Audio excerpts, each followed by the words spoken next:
For my land, no cross is too hard to bear. I look around town at this brand new shining city. Skyscrapers and towers rising high everywhere. But beneath the surface, there's another sound of violence, anguish, fear, and pain that can find no vowels, no fearless champion tongue, as Calypsonians blind and dumb remain. As bodies drop throughout the land, there's silence. Food prices rise from inflation. They're still silent. Who want to muzzle their own tongue, stifle the protest song? No, I ain't going on so. And more prostitutes roam after dark. Street children sleeping in the park. I can't make a mockery of the scrap, engage in peacock for a laugh. I can't divide Milan in half.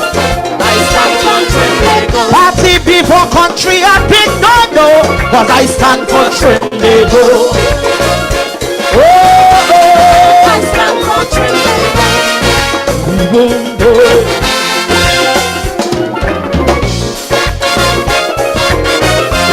silent. Say something. There was a time Calypso was the true opposition. Yes. To keep egos calm or gross excesses in check. Now to win a crown, some take a different position. Singing for their supper, they tell Kaiso what the heck. These very same bad will attack Basdale Pandey. Politics have a morality of its own. Now that things get hard, they behave the same way. Cause not talking truth, they don't have the steel and cement rise throughout the land. They silent. I can't hope to build no grand mansion. They stay silent. Them contractors have we on belief. If I could have only talk Chinese, I would employ some Ototo. While my colleagues blindly close their eyes, they silent. To the people's cause the grassroots cries. They stay silent. I cannot prostitute this art. The pioneer's hard work fall apart. So do the art form on go slow. While they said he goes crow and crow, I stand for Trinidad. Oh, I stand for Trinidad.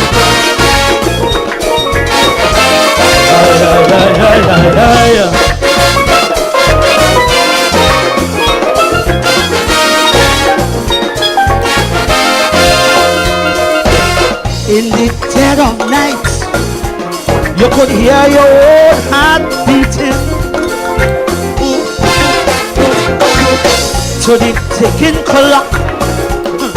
You say a silent prayer at the crack of dawn. A shotgun barks its greeting as the victim loved ones wail out in despair. Some say fear not, with the blimp above us, soon there'll be fortress TNT. But still them gunshots echo like me chorus to mock and mark our insecurity. Look! As every street now flows blood, they silent. All who drill for gas now get mud. They stay silent. With Calypso muzzled as a threat, who is to stop the private jet from soaring where the go. As porn invade our kids' cell phone, they silent. Pass up only on the throne. They stay silent. As Calypsonians get it blown, gypsy and paper by the door. Who am I to try to oppose? While Calypso lie comatose, I stand for Trinidad. I stand for Trinidad. The silence.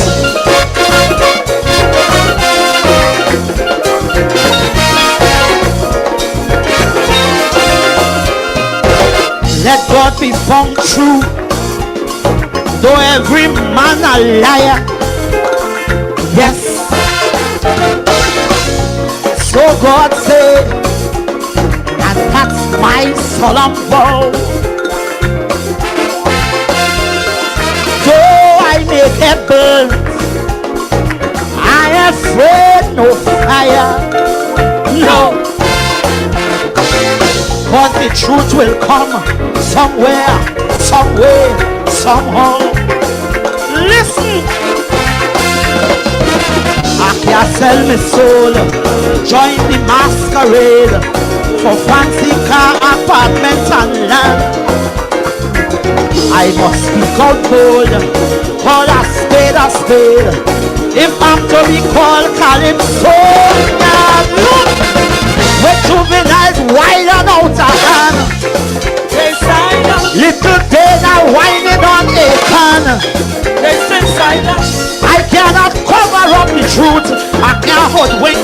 and youth afraid the vengeance of while law and order turn to grief, they silent, and the halls of justice lose their chief. They still silent. I can't be a traitor to this art. Trinbago tattoo on my heart, not for a part for the whole rainbow. I stand for Trinbago. In the name of true Kaiso, I stand for Trinbago. Nobody can leave me low. I stand for Trinbago. Once I hear the truth, I must say so. I stand for Trinbago. Like a Jenna pretender on my show. I stand for Trinbago. Red, white, and black is my logo. I stand for Trinbago. Let my battle cry be your motto. I stand for Trinbago. I stand for Trinbago. Listen, oi. I stand for Trinbago. Hello.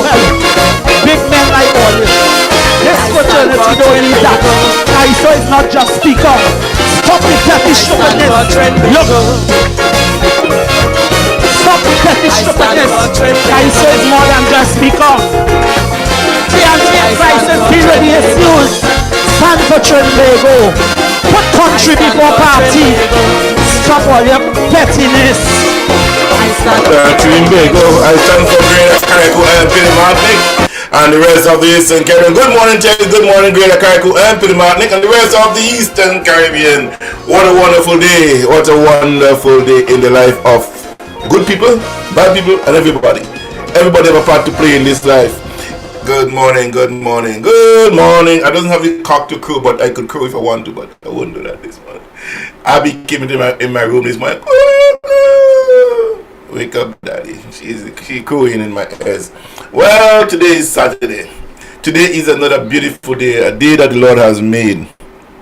Well, we had a wonderful show last night, and I am so happy that Dr. Justin Pierre was able to come to Gemfm and talk the very first time about human trafficking and sex trafficking in the Caribbean, Central America, and North America. But last time he did something different. It was a job labor market resurvey. And so if you're a black person, he says this is the best time to be a Canadian, especially if you're going into business, because there's lots of money put aside for black entrepreneurs. So we must get involved. Small businesses, micro businesses in the black community, we are to network together and build a better society for ourselves. Well, I hope many of you will go back and look at the tape. It's on YouTube, even on the Facebook page last night. The date is there to check it out. And we have a lot going for us. We just have not tapped into the reservoir of the wealth of financing for grants and over $2.something billion in loan and grants for black communities. We just not engaging ourselves in the right way. One of the things I've learned last night, Tex, is that we as a people, we know there is black businesses, but we don't know where they're employed, what industry employ the most black people, what industry are available for training, and so on. So a lot of stuff happening is there for us, for the taking, but we don't have an organized setting to go in and get it. We haven't had the data to show how much people and where they are and what skills they have, so we could better cater for them and so on. So last night was a really good time. So they're going to be doing the finish of the survey, and when they finish it, guess what, they're coming right back here on Gemfm and release the survey. So a lot of us get ready. About the next 3 months or so, Dr. Pierre, we're right back here on Gemfm talking about what they have discovered in the data collection in the survey. So please do yourself a favor and come on up, please. For those of you listening to Gemfm this morning, please love, like, and share to your friends on your contact list. Just click them and click share, and just click share them up to the wall. All right. Well, we are here this morning, and this is Gemfm, and with me this morning I have Tex. I haven't seen Uncle Delbert yet. So we're gonna keep rolling, and I want Tex officially open us in prayer. Tex, man, morning, turn your mic on and pray us up. Father, in the name of Jesus, we come before you, God, with this connection, dear Father. We pray, God, that you continue, Lord, to bless this program, dear Father. People, Lord, God. Thank you, Lord, because you have made us a blessing to bless others, dear Father. So as we continue to educate, to liberate, dear Father, help others, dear God, as they come on, dear God. Give them the wisdom, the understanding that they would hear the word and apply it to themselves, dear Father, wheresoever it touched them, dear God, for them to apply it there. Father, for those who are unable to hear it or to see it, dear God, there is a radio station, dear Father, that asks you, God, to alert their spirit too, dear God, that they too, dear Father, would learn and understand what this program is just to educate, to liberate, dear God. And so we thank God for opening the doors of Gemfm, dear Father, that it will continue to touch lives and change lives and so much testimonies throughout the world, dear God. So, Father, it's not about us, it's all about you getting the praise, the honor, and the glory. In Jesus' name we pray. Amen. All right. Okay. Okay. Good morning. Good morning. Good morning. Where's Hudson Judge? I gotta get Hudson Judge on here. A lot of stuff.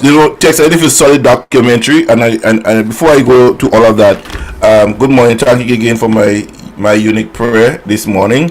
It is a wonderful, wonderful prayer. So I just want to thank you for that.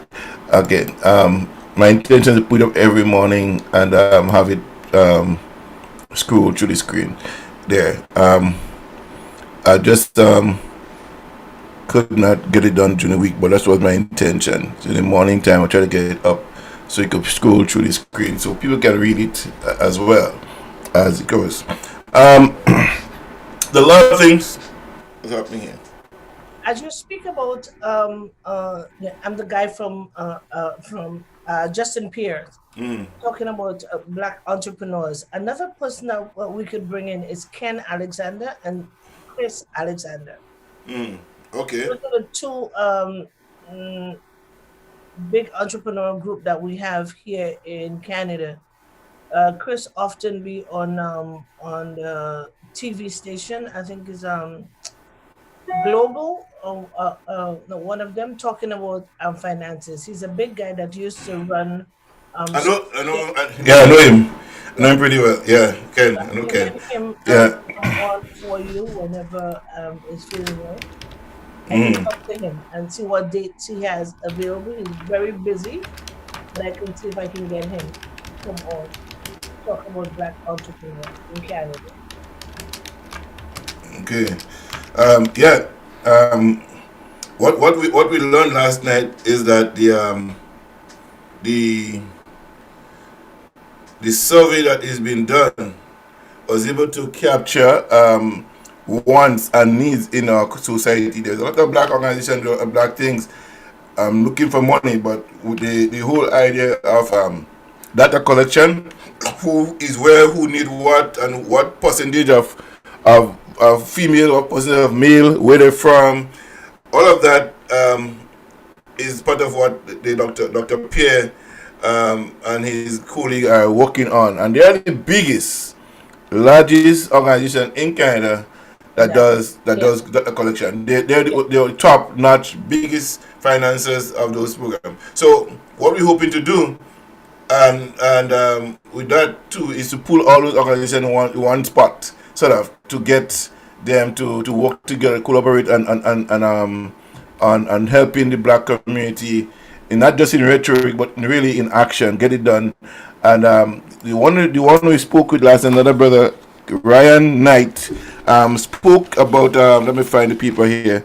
He spoke about the about his organization. It's waterless car wash and detailing. His organization is ACBN, yes, African Caribbean Business Network, and the phone number is 647-225-3309, and they're very much into helping young people, especially those who want looking for a job in the summer and stuff like that. They are available to us, and I message us to our community to bring out the best and to get them employed and become employable. All right. So, with that being said, my text, and I hope that there are. Okay, where are my people this morning? Okay, so we have to keep on sharing this life. Why is not going? Double Baptist is here. All right. So Double Baptist is here. Yes. Can you share? Because I cannot find you yet. So I can. You can't find me. I Oh my. yet to share. Okay. All right. Let me see if I can find me. Let me find me. What's going on here? I find me and it lead me to another page that is not mine. What's going on?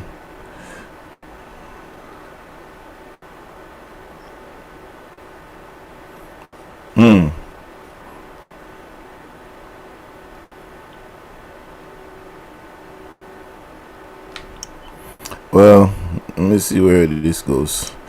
What's happening here? Why is it directing me to somebody else's page and not to my page? Okay, I find you on liberation of the mind. Okay. I know I can find me and me. Well, good morning, David. Good morning, comrade. How are you? Good I'm morning, good. Ted. I'm good. I'm good. Texas time she shoelace. Well, there's so much things happening in the world around us, my friend. Election fever is taking place in Grenada. Election fever, lot of jumping ship going on. Ali Dorden is split down with the NNP, and today there'll be a major transfer again of switching sides in Grenada. I have my predictions, and I probably will see what my predictions are right here this morning. I could be wrong, but that's my prediction for the ship jumping today in Grenada politics from NDC to NNP in the St. David's area. So let's see what's going to be happening here as it relates to ship jumping and so on. I'm trying to find my stuff here, but I can't find it. But nevertheless, I'll be sharing from another page here. I don't know why he sent me to somebody else's page. Whoever compromising my computer, my phone. I go to look at my page and he sent me to somebody else's page. I don't know why that is happening. Can you imagine this? I'm clicking on my thing to share, and he sent me to somebody else. Wow, this is crazy. Yeah. All right. So, ladies and gentlemen, the election fever has started in Grenada, and a lot of things to be chewing on there, and text. Well, this month.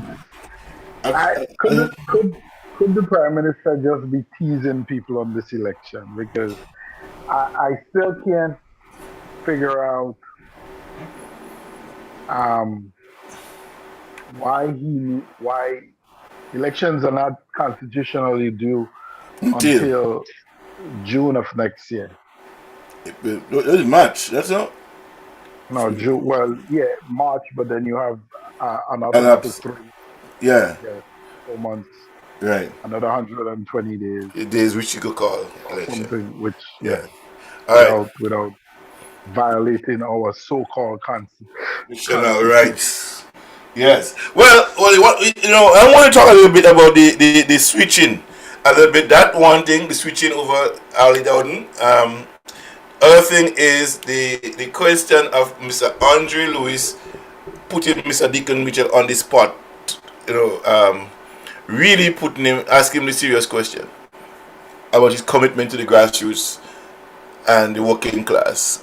And some people may say, well, this was out of order. You shouldn't be asking those questions. But really? Yeah, because I think you're representing the people. We need to know where you stand. Yes, you've been a corporate lawyer, and that's nothing wrong. Everybody has to rise to the occasion to work. You see, I am happy the man have reached that level of and attained a level of success. That's fine. On the social front, on the ground, the question is that what has he done for the Ghanaian people while he's doing that? Instead, we have a situation where he have fought against the working class, represented the powers that be, and so on. So people have to challenge that. And someone make a comparison with Morris. Morris was always 95% of Morris work as a lawyer. He worked for the working class right too. But there's another narrative that at the end He turned to the bourgeoisie class to destroy the working class and kill the revolution. And not people want to agree, not people want to agree that, but that's what he turned to in the end. So Yeah, Deacon, but the bourgeoisie class in Grenada was always a powerful class, and you had different um, layers of it. And one of the things that's always been interesting about Grenada, about the bourgeoisie class, is that um, they most of, by the time the revolution had come around, the people who were part of the bourgeoisie class were kind of self-made. They weren't people who inherited anything. It yeah, was people who worked hard to put themselves in a position. And that's not the case with all, of course. But you know, but would you like me? Like for example, my position was Deacon has risen to the top. He come from a grassroots family. He work his way up to that level. He had become a corporate lawyer, and and if you call him bourgeois, he have worked and rise to that occasion too. Wasn't a rich man's son or daughter. yeah. Son, so he have worked his way into it and become. I mean, should I classify him a bourgeoisie because he make big money? Because does he own the mean of production? You know what I'm I saying? don't I don't know And how It's slow. I don't know in Grenada Charles, how much these labels work. apply Yeah. anymore. This How you brother could? worked hard. Yeah, he work hard, and I I, don't I understand. I have a I problem spoke with to it. somebody. I Mm, spoke to somebody who knows what was his family intimately, mm. and this is the brother that was um, struggling to. The family Lord, was you're very struggling low. huh? Huh? You're very low. Like I'm making sign and nobody see my signs. You were very low. Yeah, I'm going like this. I'm going like that. Okay. What's happening here? Okay. Let me hear. Let me see. Okay. I think I have like a thing going on here. How low is low? Let me see. Let me see what this wire Like about. this. When you're talking, you talk like this because I cannot hear you. Okay. Let me just change some order here. All right, Okay. hold 1 sec. Hold 1 sec. How is that now, Tex? Is it louder now? Again? Is better now? Yeah. Um, I, I was doing some work last night. I don't know if I touched some wires on the wrong side. I don't want. Let me know. Let me know if it. Let me play. Elaine, the Alexander is saying no audio. No Okay. audio. So we're not getting sound. Okay. Okay. I need a fan. I'm sweating like 10 pundits. Okay. Let's see what happening here. Yeah, my volume is really low on that so I can see it here. Let me just switch. Let me switch some wires.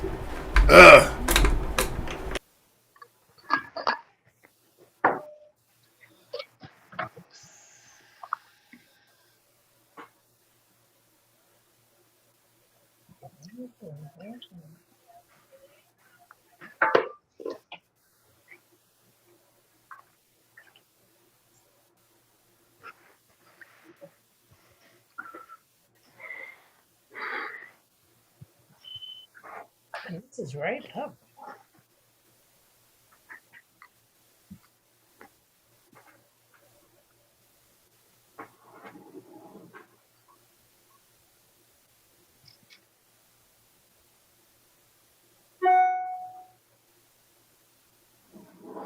Let me talk to Doris.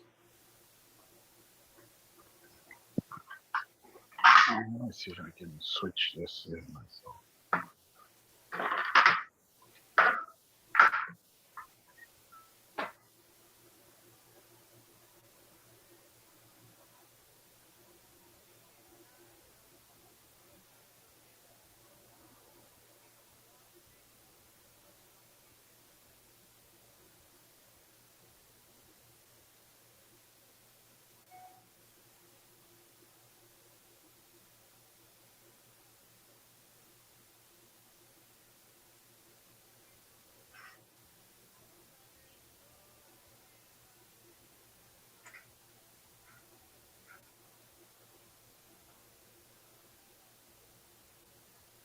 Alright, is it good better now?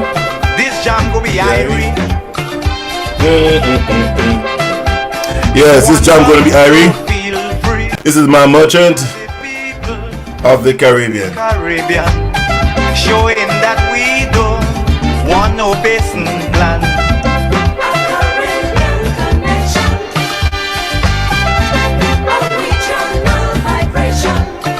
I say we jamming to the songs of the Caribbean. We grooving to calypso and steel.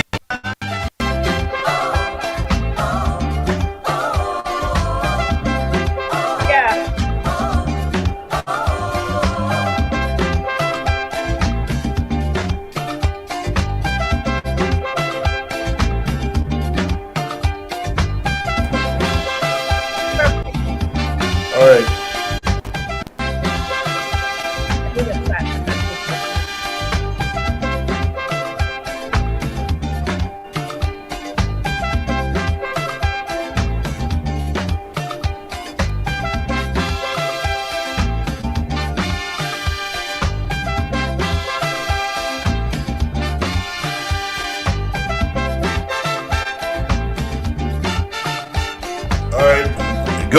Good. All right, good morning, Doris. Good morning, Julian, Alexander. Good morning. Welcome again to Caribbean Connection. And as we was talking about Deacon Mitchell and his rise, his stardom in society as a corporate lawyer. And you was saying about you spoke to someone about his bringing up, how he was brought up and how he was raised and the community and stuff like that. Could you go ahead and let's talk to us about that?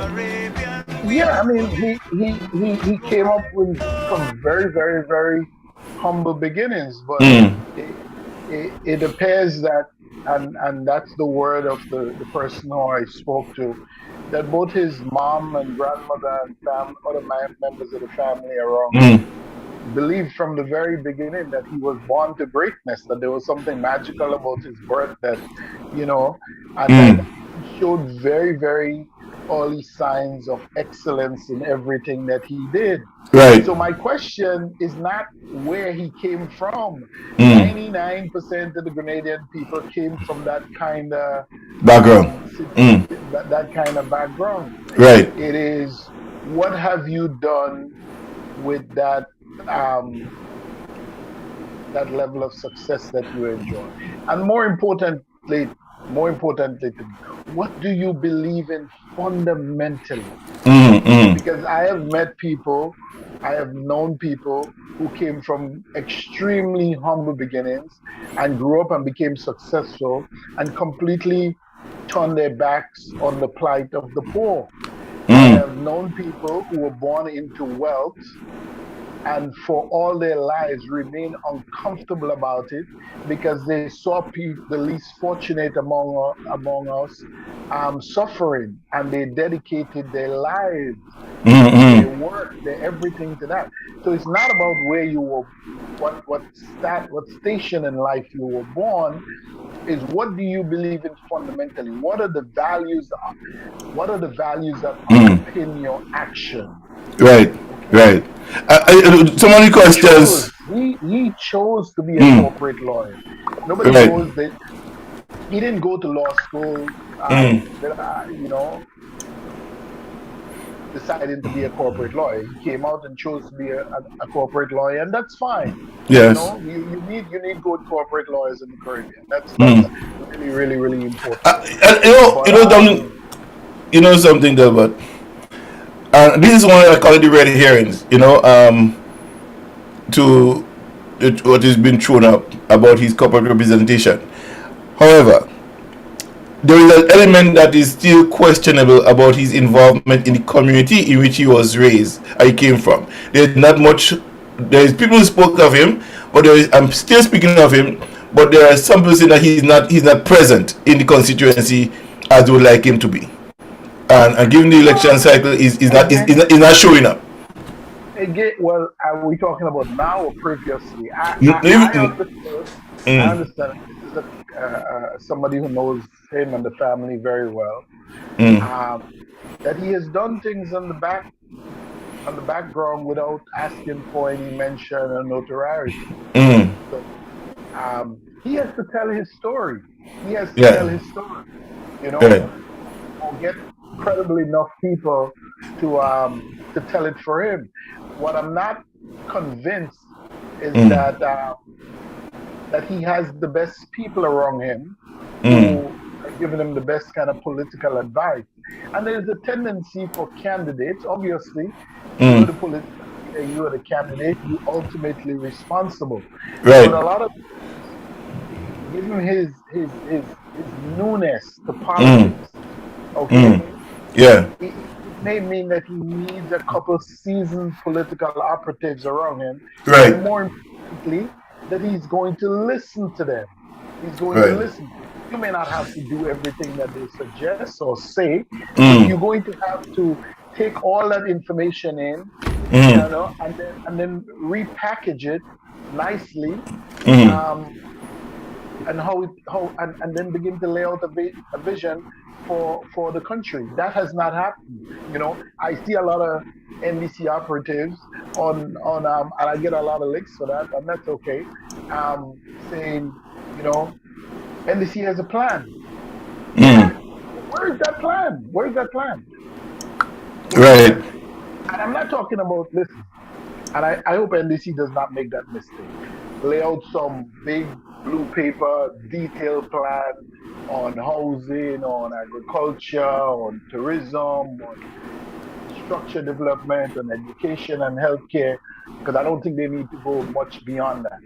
Right. But what you do is what typically is called in American politics talking points. So Mm. you have one or two sheets of paper what you're going to do about housing. Here's what we're going to do about housing. And like I always say, that the farmer in Pointsville, St. Patrick's can understand it, as well as the businessman in Point Saline, St. George's. Mm. You can Mm. speak to both groups Mm. or both interests at the same time in the same statement, then it means that your message is beginning to resonate. Right. If you can speak, you can lay out a plan, a vision that now the same guy in Belmont, St. George's and Belmont, St. Patrick's understand what you're talking about and can go on his respective block in his respective area and resell your message comfortably, then you know you're making headways. And that's not happening right now. Mm-mm-mm. I agree. And one of the things that is coming out of all of this is the fact that people are not convinced yet. A lot of people, I'm in the crowd, and people coming out and stuff. And some people saying that like one thing what was raised last night, not in my show, but and I was talking to someone, and that you have a deputy leader and a leader in the same constituency. How come the deputy leader doesn't have a seat to Yeah, run for? You that know, was a bad idea. That was a bad idea. so that is one of the biggies that is surfacing in the constituency there. Good morning, Hudson George. Nice to have you with us this morning. I hope you have some fried bacon and saltfish ready, and so we can get them to eat later on. All right. So, You said, hello. Some you good said Hermitage hi fried breakfast. to Hudson, right? Pardon me. Good. You said hi to Hudson. Yes. Mm. And Delbert came on and he did not say, text, I love you. Oh gosh. I did. Delbert did. No, no, no. You listen. That's what you didn't say. I love you. You didn't say Jackson. I love you. You didn't say. You didn't say I love you. You didn't I say. I Somebody text tell good him morning. not to talk to me. No. I text good morning. How are you doing this morning? I got no response. No. Maybe my audio was off. I don't She know. want to hear I love you. She want to hear I love you. Yeah, I love you. That goes without saying. Yeah, I think you don't make Hudson jealous. That's what she want to do. She want to make Hudson jealous. I do recognize that we have to say. And listen, this is the important thing, right? Mm. We're making a joke about that. But Mm. we really should Mm. tell the people who we are closest to, who we Mm. interact with, who we have respect for. We should not just show them love and respect, but we should tell them. We should Yes. tell them. It's important. Mm-mm. Really important. Okay, want to continue that thing here because we got to talk about two things this morning. But tonight, when we come back tonight, Hudson, I want to come back tonight to talk about the slavery thing that happening in a documentary, BBC documentary. I'll talk about that tonight in a big way. All right. I know. You're allowed, but Delbert is low. They're going to turn up your mic, Delbert. I think I'm all the way up. I don't know. Yeah, but okay, Hudson should be okay. Hudson, I don't think that slavery thing surprised you at all. No. Okay. Hold on. Before we go there, let's finish the NDC thing because this is a big can of worms. You know what?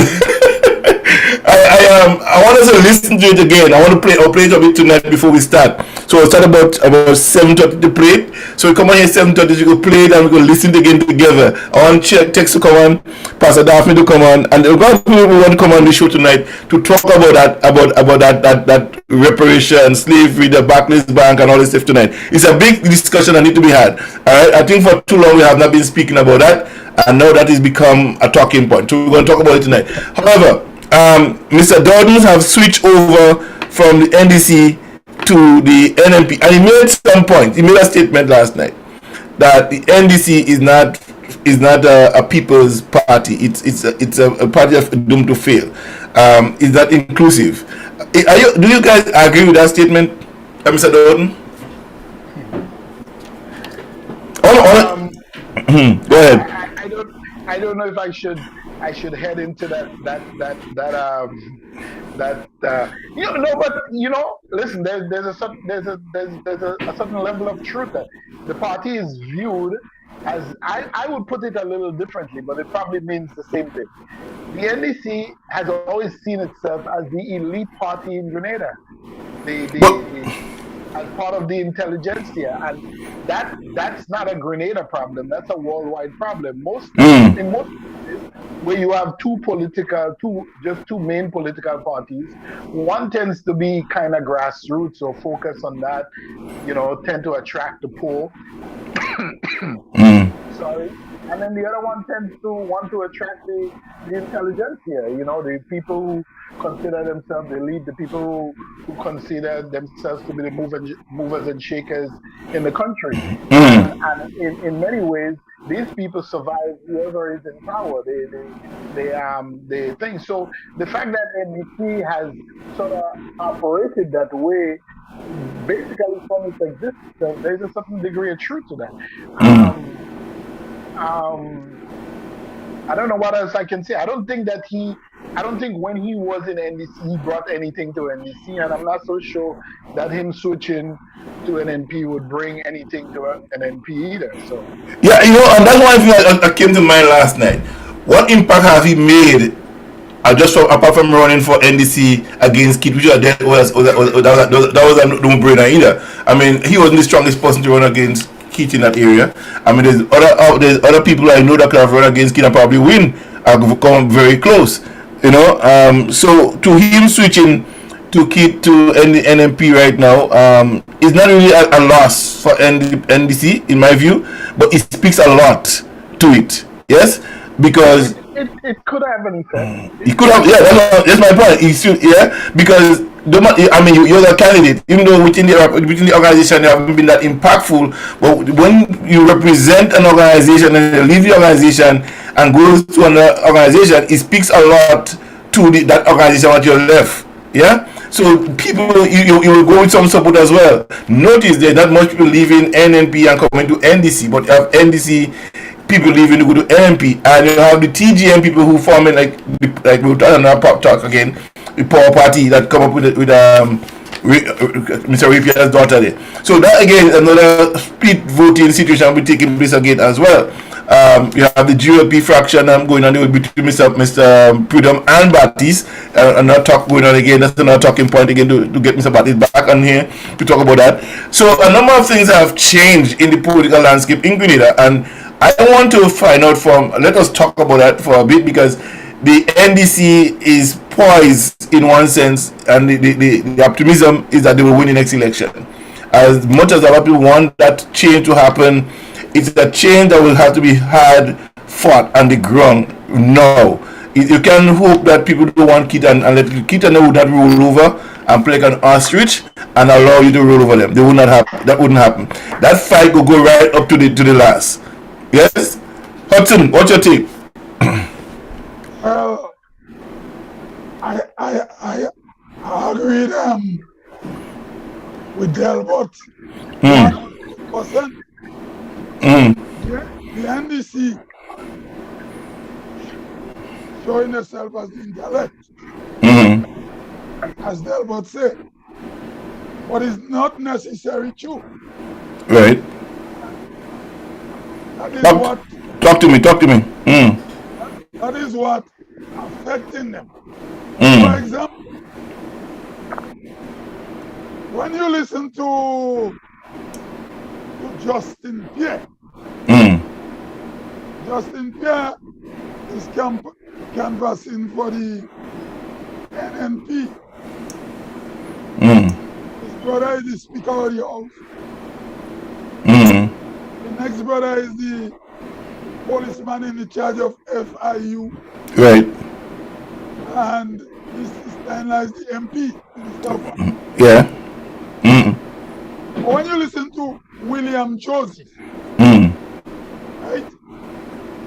You listen to me? Yeah, I'm listening. We're hearing you. Are you hearing me? Yes. William Joseph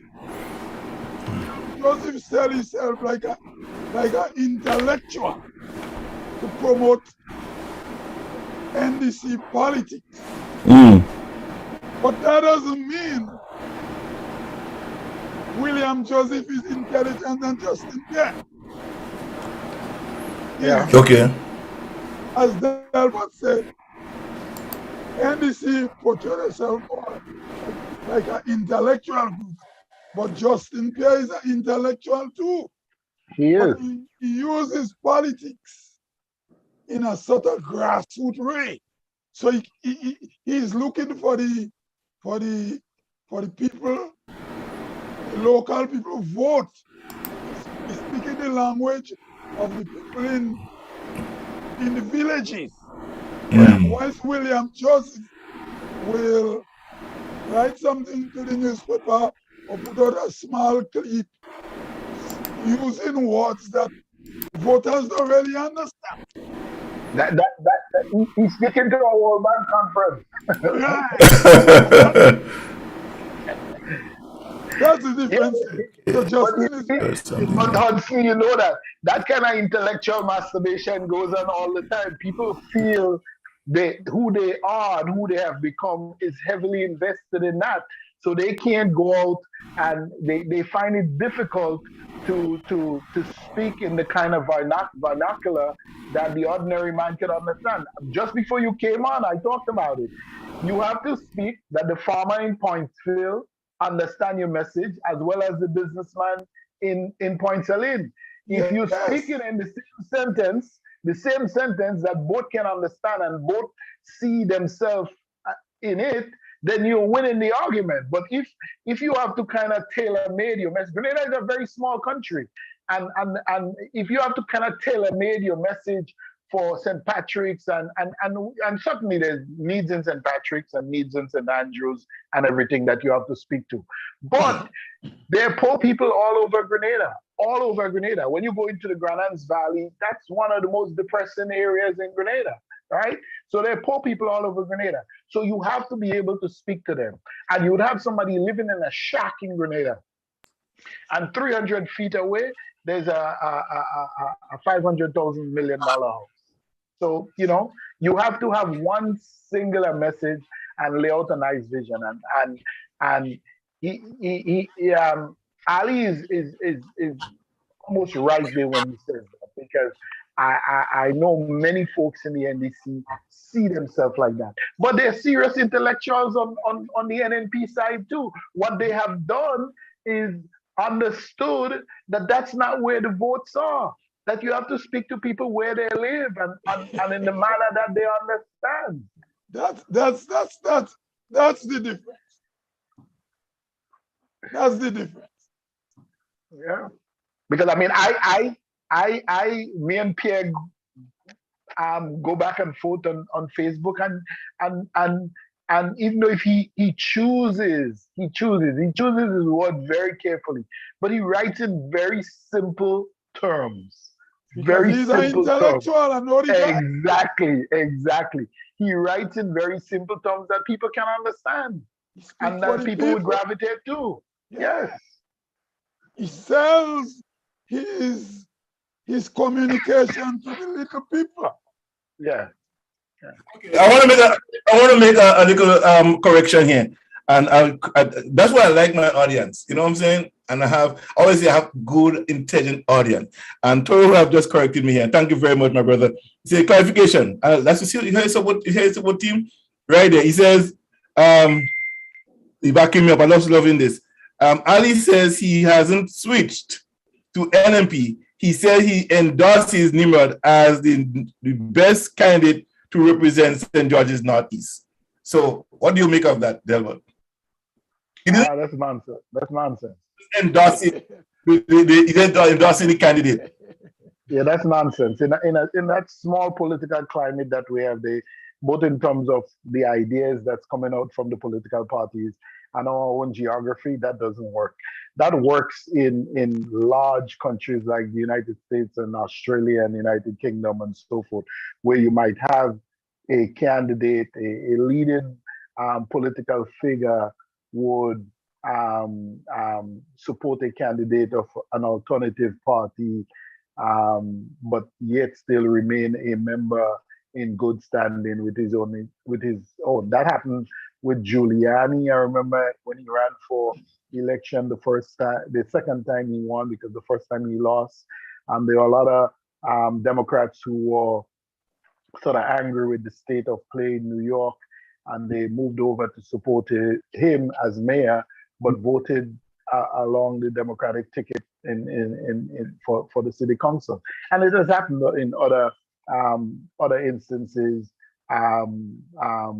Recently in the last election year, you had some leading intellectuals on the Republican side who came out and said clearly that they would be voting for Biden.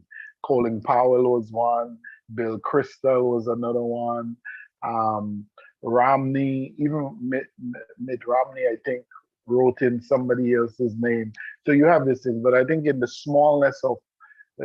smallness, it's kind of difficult to do. And if you're going to do that, then put a tweet or put a thing on Facebook. Once you go on the platform and speak, all bets are off, my brother. All right. So let me. I'll just read a couple of statements on here. I want to give. Tonight we're gonna go more in depth into this thing. But John, just before you go on, listen. The brother has a right to switch. He has a right to switch. I'm not making anything on that. This is politics. Everybody has a right to do what they want. When NNPP, when NNP people come over to NDC, they laugh and they welcome them and they joyous and.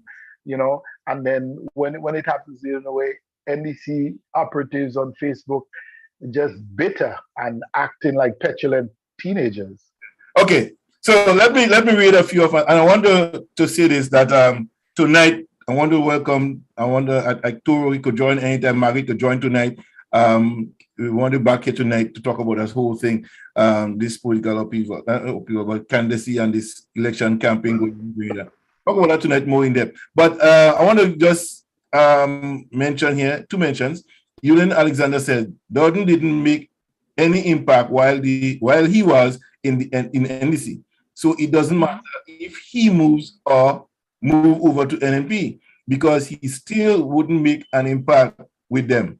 Anybody want to answer that one? Well, go ahead. Go ahead. No, you go. I will follow. Don't worry. Listen, he had very limited coattails. Well, not even coattails. He couldn't. I think both times he ran, he got about 50 votes, less than 100 votes every time. So listen, the prime minister is tough to beat in his district, and most prime ministers, most political leaders, that is the case with them. I always say, if you can't win your constituency, then you don't deserve to be leader or anything else, right? You can't win your state, you can't win whatever. But the idea that he was a former candidate and is now switching can have a psychological effect on ongoing disgruntled NNP, NDC supporters who have not been happy about what has been deemed the takeover of the party. Right. So okay, Hudson, your take on that? The what is correct, but I go add to it. NDC missed the boat on it. Maybe if NDC had included Tobias, they could have done the NNP with it. But they go for a run right ahead. You see, the point is that there was something, a newspaper said they had run a little survey, and it was proven that Tobias was popular. But the new NDC fall don't want Tobias. And there are reasons why they don't want him now. If he happens that he win the seat, perhaps the NDC new leader didn't win.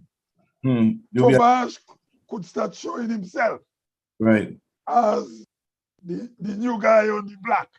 All right. So they didn't want Tobias, so they lose a good person.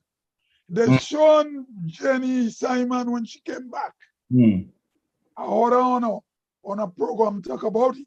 She went in TGM, and when she go back, they didn't give her a good welcome. Well, you know what? You have to walk your way back up in. You can't just go back and eat that. No. It's democracy, as Delbert said. Yeah, and Hudson, it seems like I agree with you. NDC is the only party that believes they could win through attrition. I don't know. And you can't. You can't keep, okay, the person left, they come back, welcome them with open arms. I'm not saying they have to go back and do your radio program, or they have welcome them back. Welcome them back, because you have to watch the culture of the politics of the day. And the reality is that at the time when she left to TGM, NDC was in a political coma. Yes. So the idea that somebody could say, listen, I want to do something, I want to still contribute to my country, but this is not the vehicle for it. It's pretty normal. I don't see any problems with that. I want you guys to think about this question from Margaret here, but before Margaret, I read the question, but I want you to go to something that Toro has said. How does one measure impact? I want to hold it there on that, and I'll go back to what Toro said earlier on. Lincoln Deputy, what's being said about Ali now is what's said about every person who has ever left or has ever been thrown out of NDC. Exactly. That they don't bring much. They didn't mean what they didn't mean. But it may not be about the individual. It could be the calculative impression about the stability and functionality. I never understand the berating of people who leave NDC. Every person has the right to decide their own destiny. No one is either the NDC or the NNP. That is true. Yeah, I agree with you 100%. I mean, and this is not new to Grenada politics. We had that way back with Winston White. We had it with Wellington Friday. We had it with who else comes to mind? There's another prominent politician from that era that comes to mind. But those two, remember those two switch? They did the double switch, right? One was this, and then he switched against, and then Friday, who was a long time founding, well, not found, I don't know. I don't think he was a founding member. He was not a founding member, but he joined. But he was the intellectual heavyweight. He was not founded. He wasn't. He was the intellectual. And he switched to Gary and when he was tired because he felt that he could contribute more with the ruling party, Yeah. And fundamentally, our families were close to each other, so I knew him. Even after he joined Gary, he did not walk away from his beliefs. He didn't walk away from what he fundamentally believed in. And there were instances when he was in the Gary cabinet. I think he served as Minister of Education, right? Yeah. He was Minister of He Education. he challenged Gary a couple of times in cabinet meeting. There were times when there were reports coming out where he challenged him and so forth. So you can make a difference. But Tori is right. That thing may be more about the psychology of it than actually how powerful or how strong that person was in the party. It speaks to the continued chaos within the NDC. It speaks to the um, somebody, and it's not just way Ali would have run, because we know in the prime minister's district it would be tough for him to make. He's going up against tremendous political headwinds, right? But there may be people in other constituents saying, why would somebody who had the courage, because you could say whatever you want, you have to view him as courageous, decide to take on the prime minister, all right? Take on the prime minister. It takes a certain amount of courage. It takes a certain amount of courage to throw your hat in the ring. And then to think that you could go up and run against the prime minister takes a certain amount of courage. So let's not take that away from him. So somebody in St. Patrick's Southwest or St. Patrick's East or St. David's or wherever else might say, why is this young man who seemed to have so much potential now, who had been a leading member in NDC, all of a sudden switch now? What's going on there? Because it's not just about him. It's about his decision reinforcing a narrative about NDC. Right. Okay. So the question I have for you: how does one measure impact? That was a question from Margaret Francis, our beloved sister. I don't know that I have an answer to that, but very few political leaders in Grenada have had that kind of impact, right? Obviously, the current prime minister does it. I disagree with Hudson that NDC should have co-opted with Tobias. I don't think Tobias brings anything to the table. I don't think he's popular. I think he won there clearly on the coattails of the prime minister. Our elections in Grenada have become national elections. People vote on who they think can be the best prime minister. That's the reality of it, right? But I could be wrong on that, and it could have been an important strategic alliance, but only few: Gary, Bishop, Kit Mitchell, our three political leaders, three leading political figures who have had that kind of impact that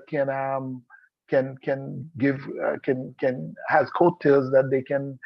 They have so much political capital that they can credit other people they can give it to other people. We haven't had much success in that in the last 50 years.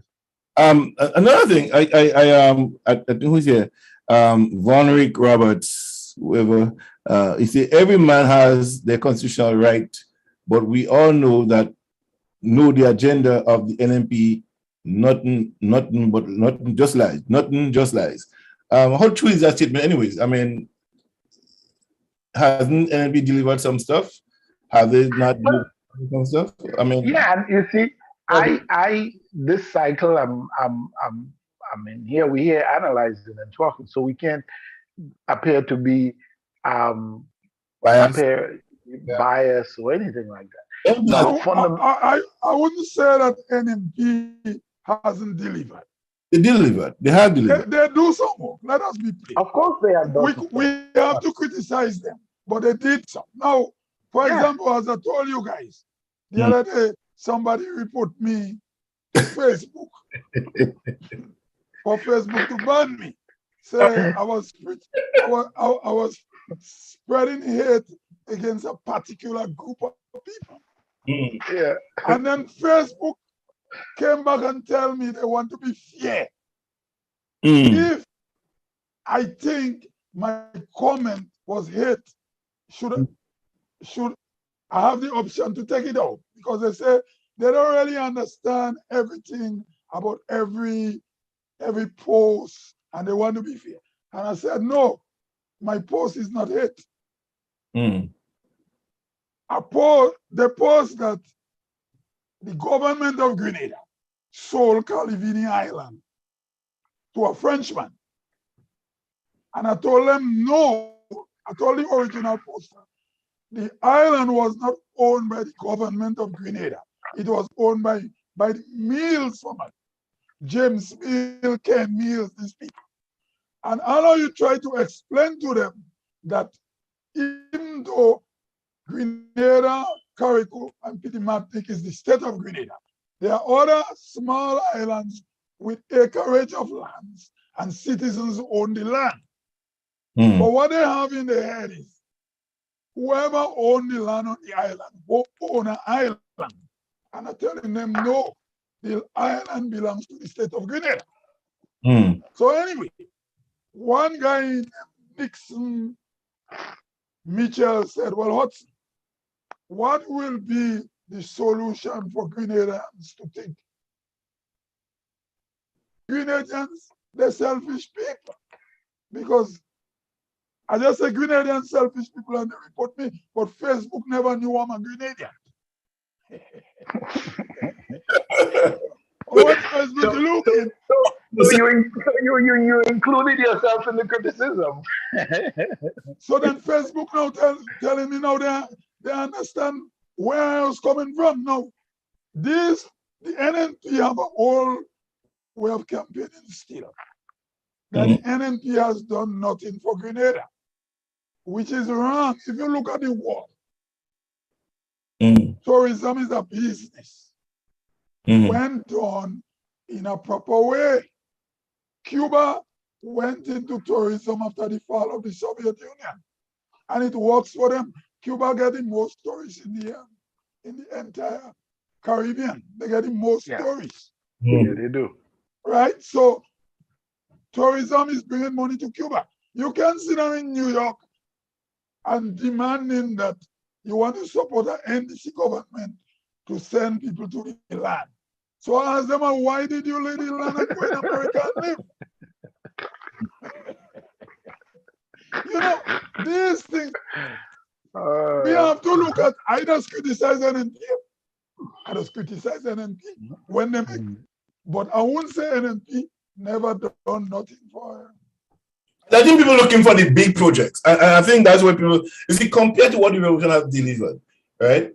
People are matching up, want to match up that. You have to, that's the yardstick by which you have to perform right now. Anybody coming and deliver under the PRG standard have not delivered anything. People. They want to see that experiment that was happening in 1983 be matched. And thus far, they have not gotten that. So for them, like, what are you doing? You ain't doing nothing. You haven't created an impact to make me think, well, the revolution was, you know, what you do now surpassed. But it's more than that. It's not that they have not done anything, because we have two stadiums, right? We have a national stadium, we have an athletic stadium.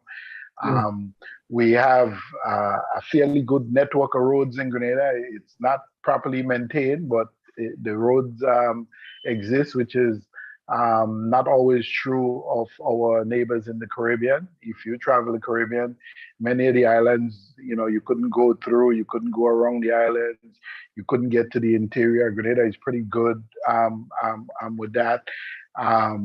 We have had other progress has been made in some other areas, you know. The question is, in terms of building on our social wage, in terms of fairness and equity, in terms of minimizing political victimization, in terms of the corruption that seems to follow the NNP administration. Those things overshadow whatever other accomplishments that they would have made, and we tend not to see that always. And when if we're going to be honest and truthful, then we have to give them credit for what they have done and criticize them for where they have led us astray. I agree with you, Del. One of my viewers asking question here: can you people update me with? I think they will have just answered in a nutshell. Can you people update me with what NNP delivered to Grenada and Grenadians?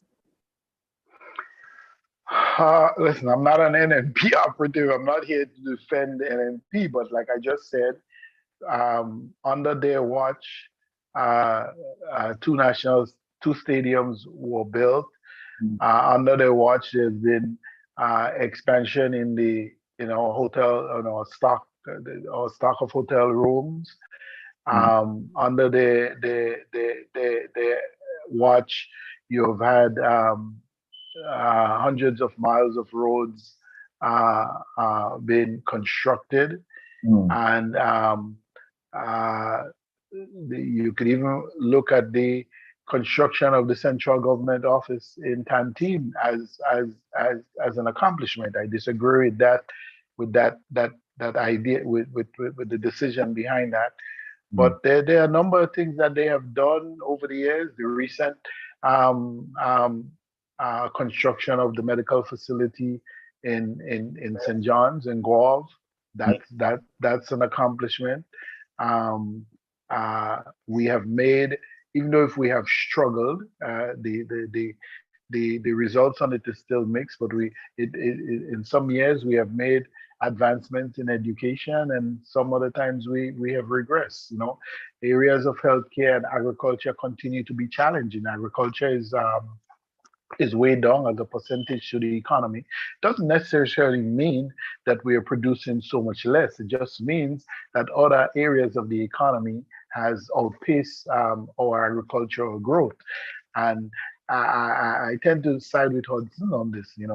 Those of us who sit in our nice ivory tower apartments in New York and Miami and Atlanta and Brixton and Slaw and all the other places, who walked away from agriculture and went into business management and law and medicine. Whenever you see issues in Grenada where people are struggling and say, we all got to go back to agriculture. Well, the reality is that agriculture never made us prosperous. So do we need more agriculture? We do need more systematic? Yes, especially as it relates to our food security and as it relates to cutting down on that foreign food import bill. But the reality is that Grenada will never, with 88,000 acres, will never become prosperous on agriculture. We have to have a diversified economy. Yeah, I agree that, but the technology of going back, when you hear going back, people think going back to the old fork and spade kind of mentality. I think we going forward with agriculture to have a more scientific approach to agriculture, get more young people involved in that. But John, the best lands in Grenada. Hold on. The best land, the most productive lands in Grenada, the most I don't know if we could use the word.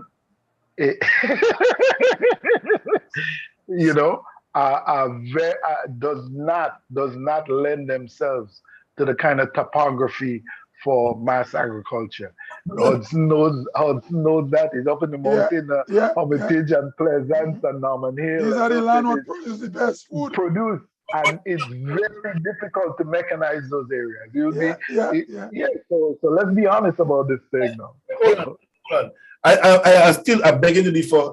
I still believe that Grenada could do it. We have done it. We have sampled the advancement of agriculture during the PRG time. It could be done again. But Grenada doesn't have such a shortage of food. Hold on, whether it has strategies or not, what I'm saying is that we must be more scientific, take a more scientific approach to agriculture and blend agriculture with tourism. We need to mix up the economy a little bit more. And I agree, but John, that has its limits. This is not we cannot do it. We could do it. It can be done. Almost everybody have an acre land in Grenada. Almost everybody, especially countryside, have acre land. So again, the diversification of planting, what Brussels could do, and that's to our detriment, by the way. Why is it so? Because with that great amount of individualism, everybody just decide to do whatever they want. So you have 5 farmers in the same village planting all tomatoes at the same time, or all lettuce at the same time, or all cabbage at the same time. Where is the market? Where is the market? You're creating glut. Yes, you're creating glut. So, and people... That's going back in the old age thing. The whole idea of going to full forward with a new idea of how to get the farmers to plant in different things, different places. That was the idea being pushed recently by the agricultural experts, people who really, Dr. Fletcher and all these people, and they have different approach than what we're talking about here. Yeah, but that 1 acre or quarter acre or half acre or 2 acres of land approach to farming in Grenada is a remedy for failure. I don't think so. It will never work. It will never John, work. Yes. John, there are villages in Grenada. Delbert could speak for Chantinel. I could speak for Hermitage. Where people don't go out and buy agriculture produce. You have it now. Yeah. You understand? Yeah. But that's what you have.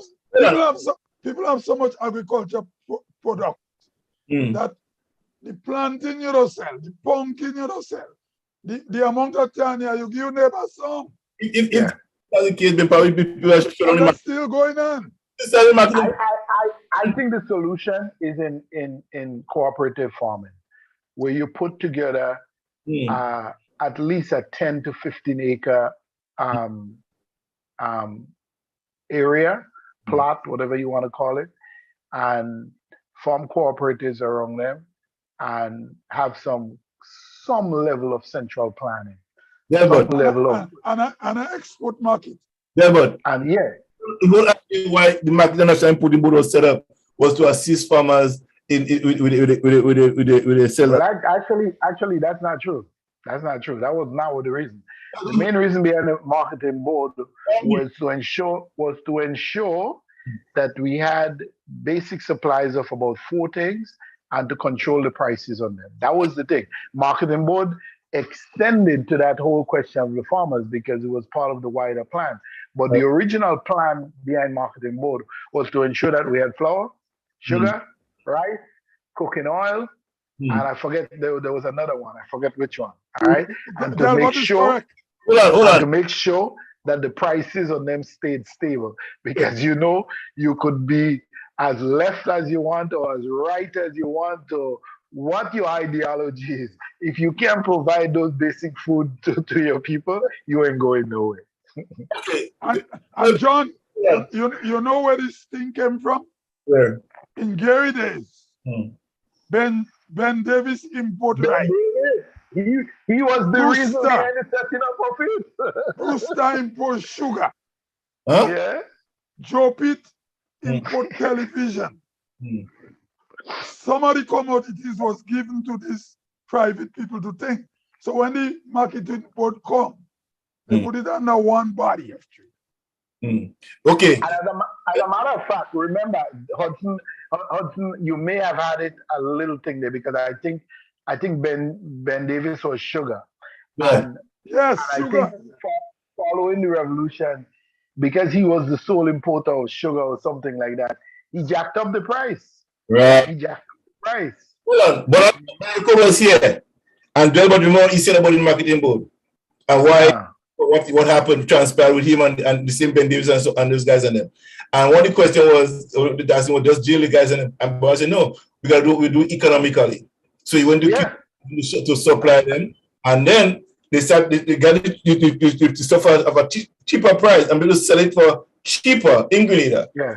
And then they all got a business, and then Trinidad to call him and beg him, let's do business again.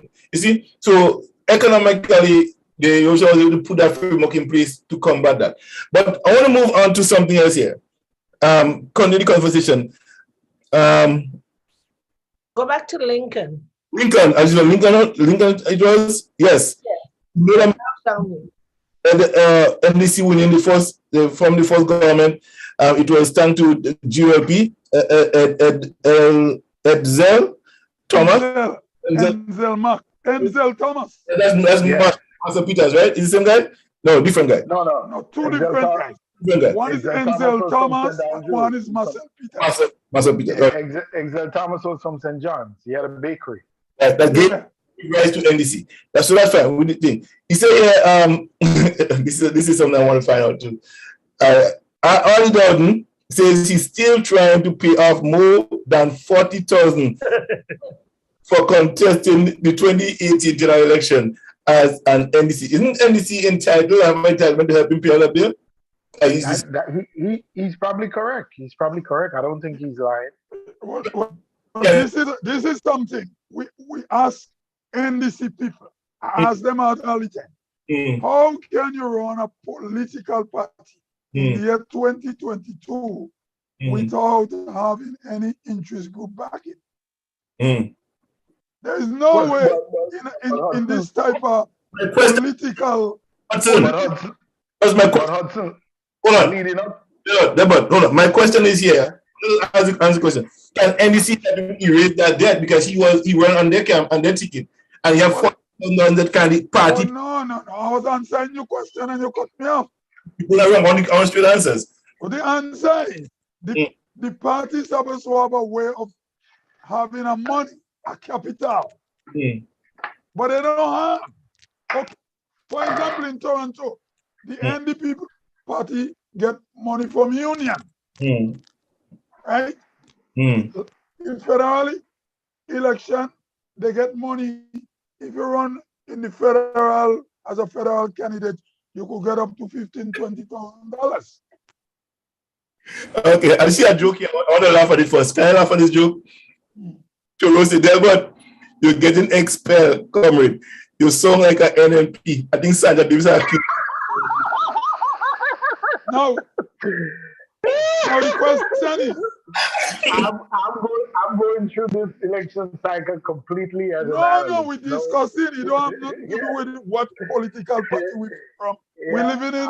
We're supposed to be more civilized than that. I've been expelled in the minds of many already, but the reality is that we're just having a discussion. Yes. Yeah, I'm not worried about that or anything else. I just want the best for our country. And as a young man growing up who was introduced to politics very early by my parents, this is just not where I think my country would be today. All right. The other thing here, Yvonne said here, the PRG took 4.5 years to turn Grenada around. How many years Kit in power?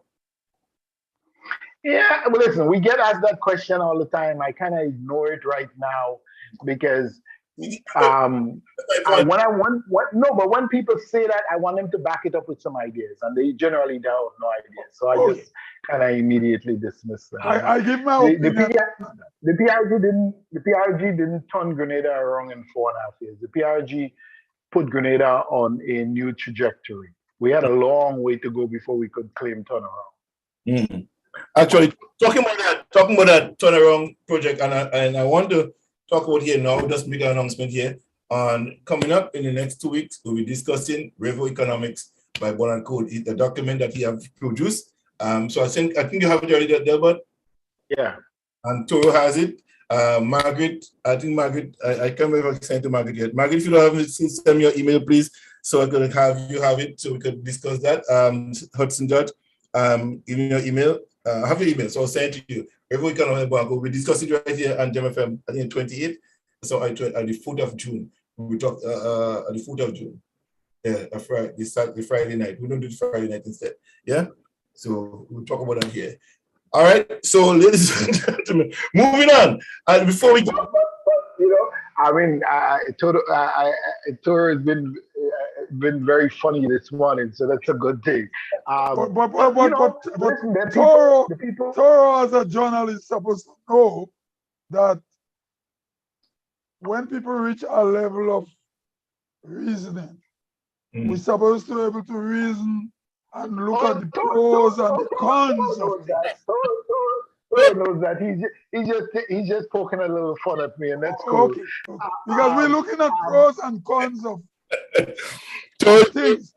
John, we did not read Van Wyck Roberts. When you talk about everyone has the constitutional rights, but we all know that the Grenadians or Grenada of the NNP know just lies. Yeah, no, I think that. Yeah, well, that doesn't make any sense. There is no constitutional rights to political parties in Grenada because the Constitution does not mention political parties. That's just personal preferences. Yes. This is about personal choices. This has nothing to do with Constitution. People who are opposing the government, whether which government is in power in Grenada, one thing they doesn't understand. They have to understand that in a Westminster democracy, the prime minister got all the power for 5 years. He's king. Prime He's king. minister is governing the country from the center, whether it's NNP or NDC. If NNP lose the election and the next Mitchell guy from the election, the government, he will be ruling Grenada from the center. What I mean Grenada is that the present prime minister have an urban vision,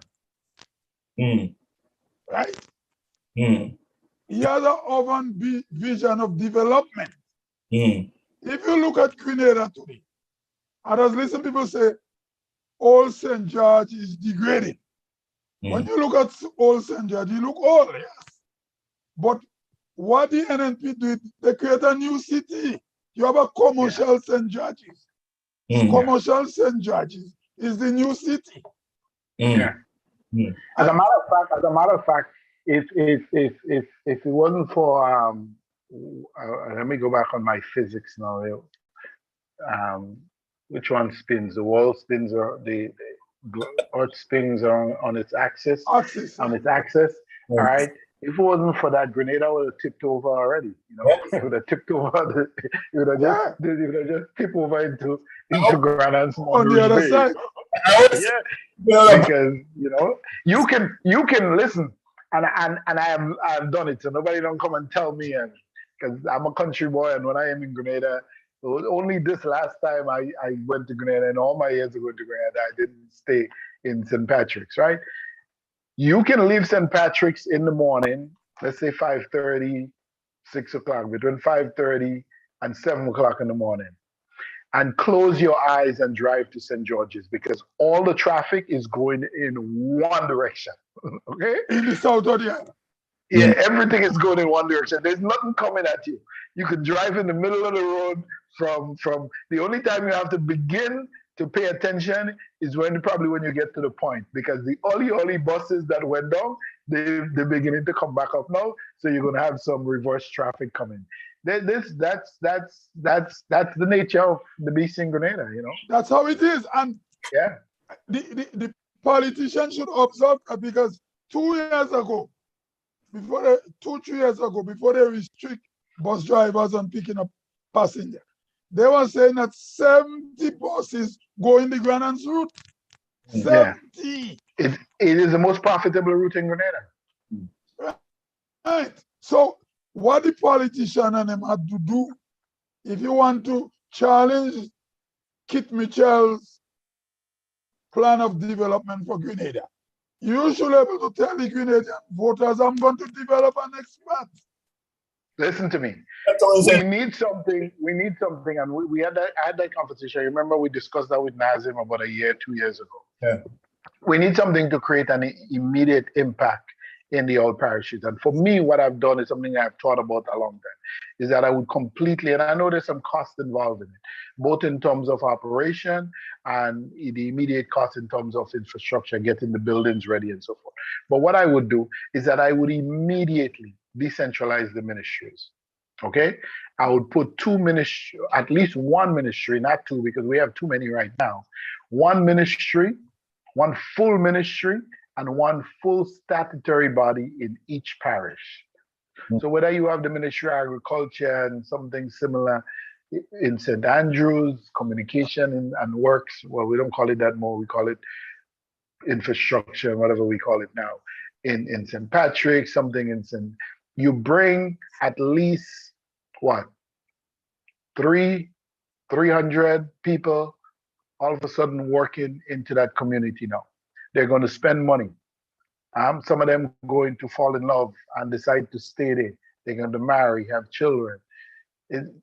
So, yes, government going to have to spend some extra money up front to prepare those buildings for that kind of move.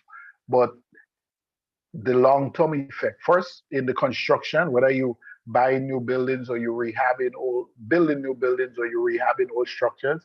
And I contend that in every single parish right now, there is a major building that can house a major ministry with some rehab work, right? Every dollar spent in construction generally returns about anywhere from $7 to $9 into the economy. Every dollar. In Grenada, it's a little less because so much of our raw materials are imported. So it return about $4. But imagine you're getting $4 in your economy for every dollar you spend. Imagine what that would have for those rural communities. That the government can do right now. They don't need to depend on anything. That could be a project that any new government could accomplish within their first year in office.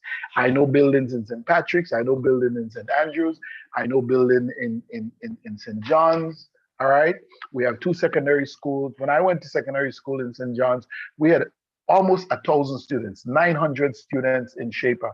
The building, I'm not saying go back to 48 or 50 children in the classroom. But right now, we have to look at how do we do things more effectively. All right.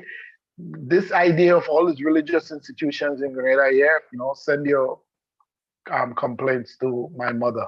Unfortunately, she's not here. We got to get rid of them, right? The government, they're all government-run schools. The government paying the salaries, the government keeping them up, whatnot. Let's combine St. Rose and Shaper into one institute and use one of those buildings to house the new Ministry of Education or the new Ministry of Health. Let's do it in Victoria. Bring 300 people all of a sudden working in St. Mark's. Bring another 400. If you combine, you bring the Ministry of Infrastructure and Utilities and Planning in St. Patrick's, Agriculture, Fisheries, St. David's, maybe tourism or something. Let's diversify thing and have a situation where right now, if you live in St. Patrick's and you need a birth paper, you have to pay $14 for bus to go to St. George's and to get it. The only place you can get. People ought to be able to get those services locally.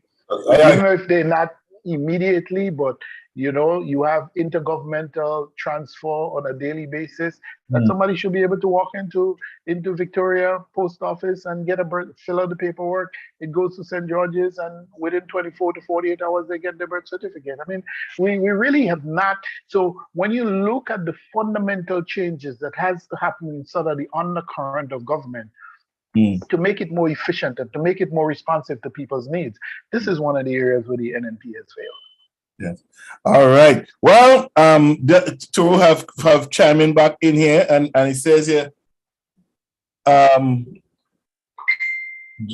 just teasing there, but we know and we'll have to. But seriously, what could have take an independent, objective look at Grenada?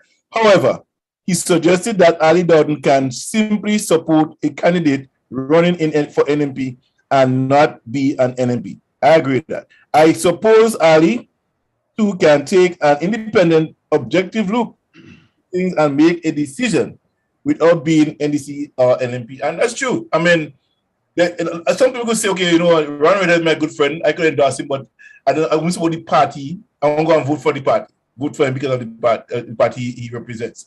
I could vote for what the guy name? In the guy? Nimrod Oliver. Nimrod Oliver, right? I could say, okay, I love this guy, and I love the party that you represent. No, but I don't think so. No, but you know why I don't think so? The guy who running in St. Patrick's West is Ali Dowden's first cousin. Delbert know the guy. The guy comes his son. So are you suggesting that now this guy, the guy mother is from Montmorris, and his father is a black man from Sotes. So he's Ali's cousin. Are you suggesting, Hudson, that because no, I'm not saying he joined because of the cousins.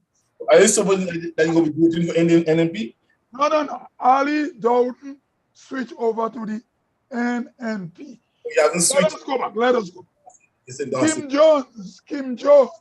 For the NMP. Switch over to the NDC when Kit Mitchell give Kennedy Roberts. Make Kennedy Roberts the candidate for that same riding where the Oliver guy is running now. Right. Jones went over to the NDC.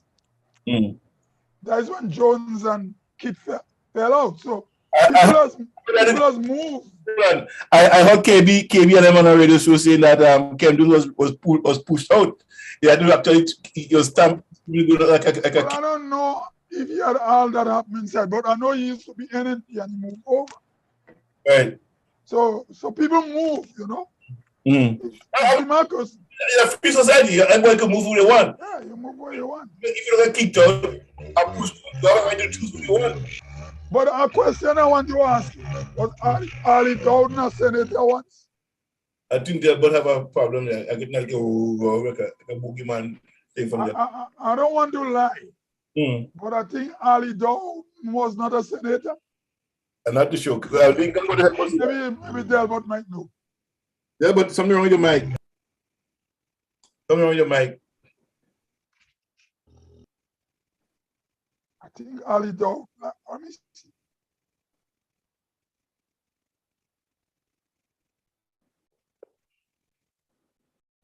What happened? You break down? Yeah, they both have an issue there. Yeah. Tours. Kipling Francis, good afternoon. Welcome. Delbert, your mic is muted. I think the has stepped in their home. I think they both have a UFO.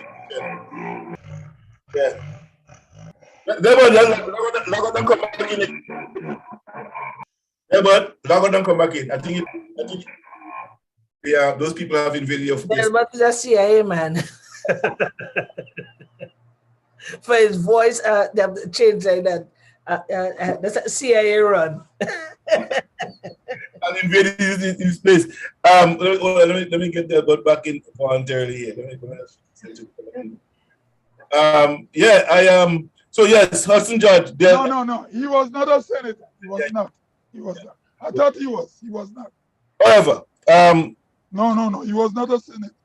Tonight at 8 o'clock. I was telling a bit earlier. I wanted to kind of play that BBC documentary so we can further discuss that tonight. That slavery thing in Grenada. I hope Lincoln is available here, Margaret, so we can join and have that conversation. Well, I personally don't see that slave thing as anything big. Yeah, we tend to look at slavery only how we were taught in school. We were taught in school that the Englishman enslaved us and the Frenchman enslaved us. So because the lady is from England and she said her grandparents were part of the slave business in Grenada. But there are families in Grenada. We know, people we know, we talk to, who inherit slave money just like this lady. Yes. So what's the big deal? Yeah, well then what do you want to do about those? Let me tell you something. There was one time a woman come to Grenada and she came up to Hermitage and she asked some young boys to show her a certain place in Peggy's Win. We have a palm tree, not a palm tree, a palmist tree, a star apple tree, and other things. She asked them to show her, and some grain. But they didn't show her. But the boys know where it is. We all know where it is. And then they ask her, why you want to know it? She said Peggy's Win was her great-great-grandmother. Yeah. No, okay. So that woman is coming to Grenada is no different from the one that came the other day. I think there are names in Grenada. There are people in Grenada who are direct descendants of slavery and they benefited. Yeah, but Hudson. So what's the difference? Hudson, the difference is that we are more informed now than before. Something that was not being made privilege to us to get the information and those stuff. We did not seek it, but then we know that now we know how many people knew that there was a registry of slaves. How many people of our population knew that? How many people in Grenada understood what took place Then we heard about what the book and the Buccaneers and all these other people in the Caribbean and what went on, the Clippers story. But how much of us really knew the depth and what you better explain what happened in the meal? You want to tell me Grenadians don't know who the Campbell family is? They know that, but I'm saying to you, how much you know, like how much of this young generation knows about that? Okay. And next thing again. No, don't go yet. Don't go yet. How many of the younger generation from 1970 to 1980 to now knows about that? But I went to school. But that is not part of the school curriculum. That part does not exist in the school curriculum. Any young people should know who are the owners of Long Estate. Hold on, Hudson. Hold on. Even now, Mr. Everybody, what's his name here again? Grab help this guy name. That wrote the book. He wrote the book on Pharaoh from Guav. He'll be here. Oman Hall. Right? Oman Hall, yeah. This younger generation knew much about Pharaoh. How many people know in depth what happened with Pharaoh? You see, so Helson, we can't deny the fact that history, we're not doing it. We never did a good job of teaching our children. But John Hudson is right. Grenada was the perfect plantocracy, you know, the Campbells, the Fergusons, the Mills, what else? The Hostains, the DeGales, the Alexander. Yeah, you know, those names got watered down. I don't want to say watered. The Lagrinard, you know, they got bonus. We know who they are.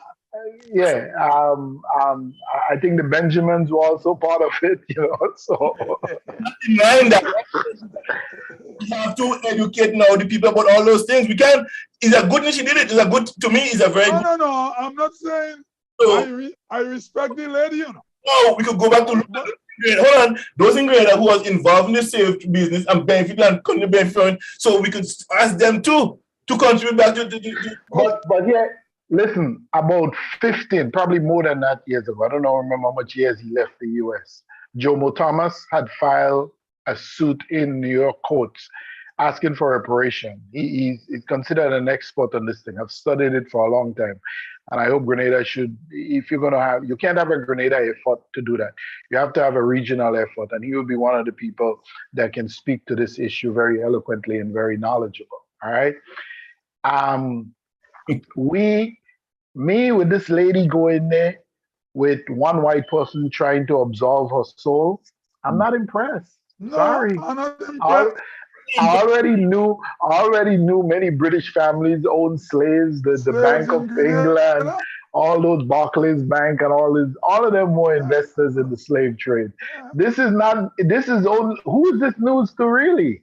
If you graduated secondary school in Grenada, this should not be news to you. Hold on, I understand what you're saying, but Hudson. But to her, she have come to the realization, look, my family was involved in this thing big time. Let me go and get some on the ground information. What happened there? I mean, knowing my family. She tried to absolve her soul. Knowing that the Callis family also had lands, a host of lands in Paradise, I didn't even know about until just before my father passed away, my grandmother passed away, right? From the bridge going up to Simon, all of that in Cocoa, a host of lands. I didn't know all of that. Hudson, the problem with that story for me is that we have fallen back right where we always been, with having the white person come and tell us our history and tell us our story. When we should forward it. We know our history. Tell us our history. If a black journalist had done that story, he would not be getting that play. It don't going nowhere. And why is that so? Okay. Do you know as Kyron say last Saturday, is who tell the story? Yeah. No, it's whose story we want to listen to. So we still not who tell the story. We're still listening. Yeah, we're still listening to her tell us our history. Yeah, because we feel inferior. I still believe that this story is important to our. Okay. John, you know a guy in Dunfermline called Fatherhead on the Paul side. Yeah, okay, Fatherhead and them and Jean and them they half white. They're great people. Right? Yeah. Louis, what they call it? There's one called Louise. Louis. You know who I'm talking about? I know Louis. She up You here. know what she told me?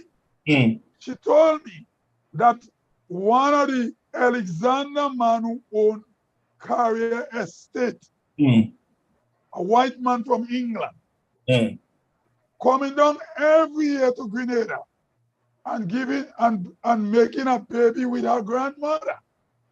Her grandmother was from La Poterie, a good-looking black woman working on Carrier Estate, and he keep breeding her every year.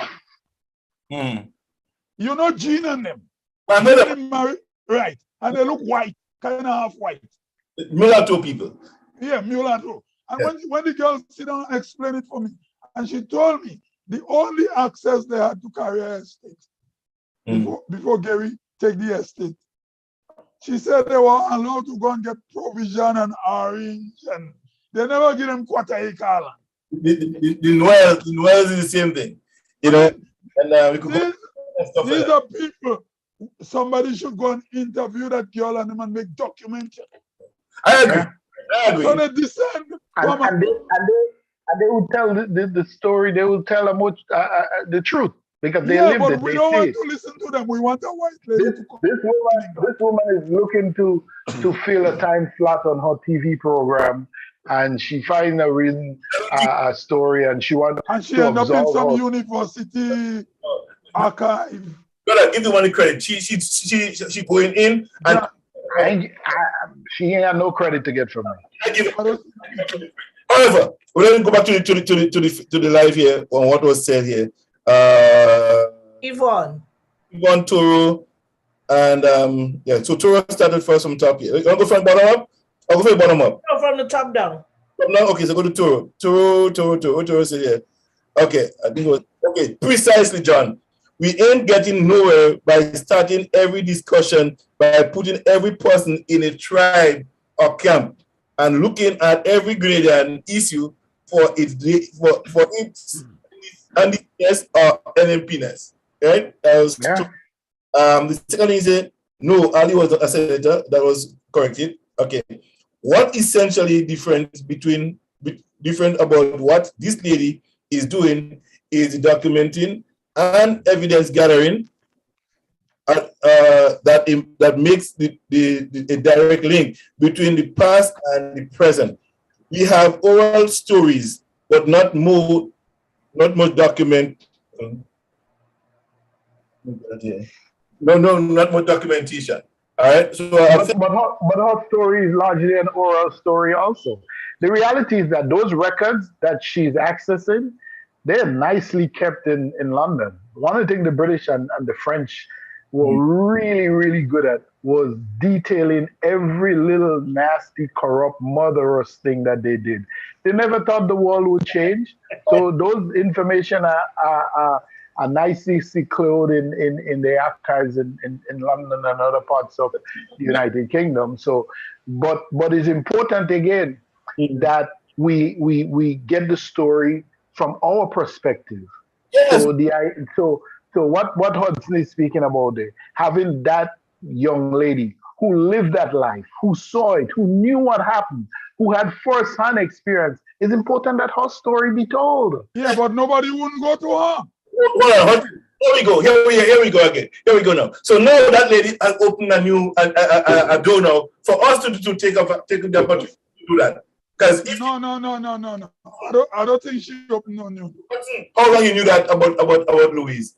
Louise told me that story about 10 years ago. So why didn't you document it? Why didn't you put a documentary on it and get it done? Well, I don't make documents. You have. She was telling me. But Hudson, that thing happened in so many villages. The Fergusons had about 20. I mean, I don't want to disparage anybody, but in Chantemelle, the man just used to come and have children with women all over the place. They just hold a girl and make her sex. And in some cases, it was freaking rape. It was rape. It's true. And we see that that's another topic to talk about, but we don't go there tonight. There's other thing happening again with the police force and this thing going on. We'll talk about another story. That is not big thing. Fun. Hold on. I'm going to go. Yvonne said here, even if my son running for NMP and I was home, right, I won't vote for him. I would not. That's not true. You say her son is running for NMP, and if she was home, she never vote for his son. She's right? Gonna vote for him. She's gonna vote for him. Don't worry. No, she says she's not gonna vote for him. All right, vote for a government that took away my gratuity and oppressing workers. She said she's not gonna do that. Forget it. The NMP didn't take away her gratuity. Hold on, but I respect the woman's point of view here. That's what. But no, that's not a point of view. That's actually history. They'll but give our opinion. The NMP did not take away what gratuity she's talking about. The NMP didn't take away her gratuity. On the gratuity, I would say that she's still I'm a headmistress. All the governments in Grenada after the revolution are responsible for it. It's not NNP alone. Yeah. Okay. And for me, I've always said that this issue about pension and constitution is a dumb idea. It should never be part of no constitution. And why people think and also let's just get back to the thing that pension April 4th, 1983 was a very limited amount of people who had pension. That was true. That's true. Very limited. If you worked on the estate for 50 years or you're on the roads or in the parks or wherever, you didn't get no pension. So why? Because you were working in an office, you were entitled to a pension while the other man was not. How could that be legal? Let's think about that. So that's why I think major flaws in the judge ruling that this act is constitutional. It isn't, because it creates two layers in the society. It is constitutional, but it creates two structures. I agree with you. One structure is you are public servant, you at a higher level. That's what the question. And at a lower level, you are a estate worker. You have 10, 15 children. Your children is your pension. Yeah. Your children is your pension. Okay. That's how it was. Let's move on. The Lincoln deputy says here,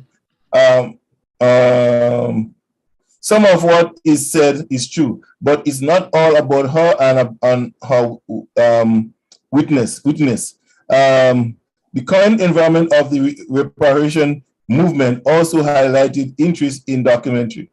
So it's a lot of things that have to happen, and it only creates. Hold on there. Hold on. It created an avenue for discussion, and I think that. Yeah, sure, I agree.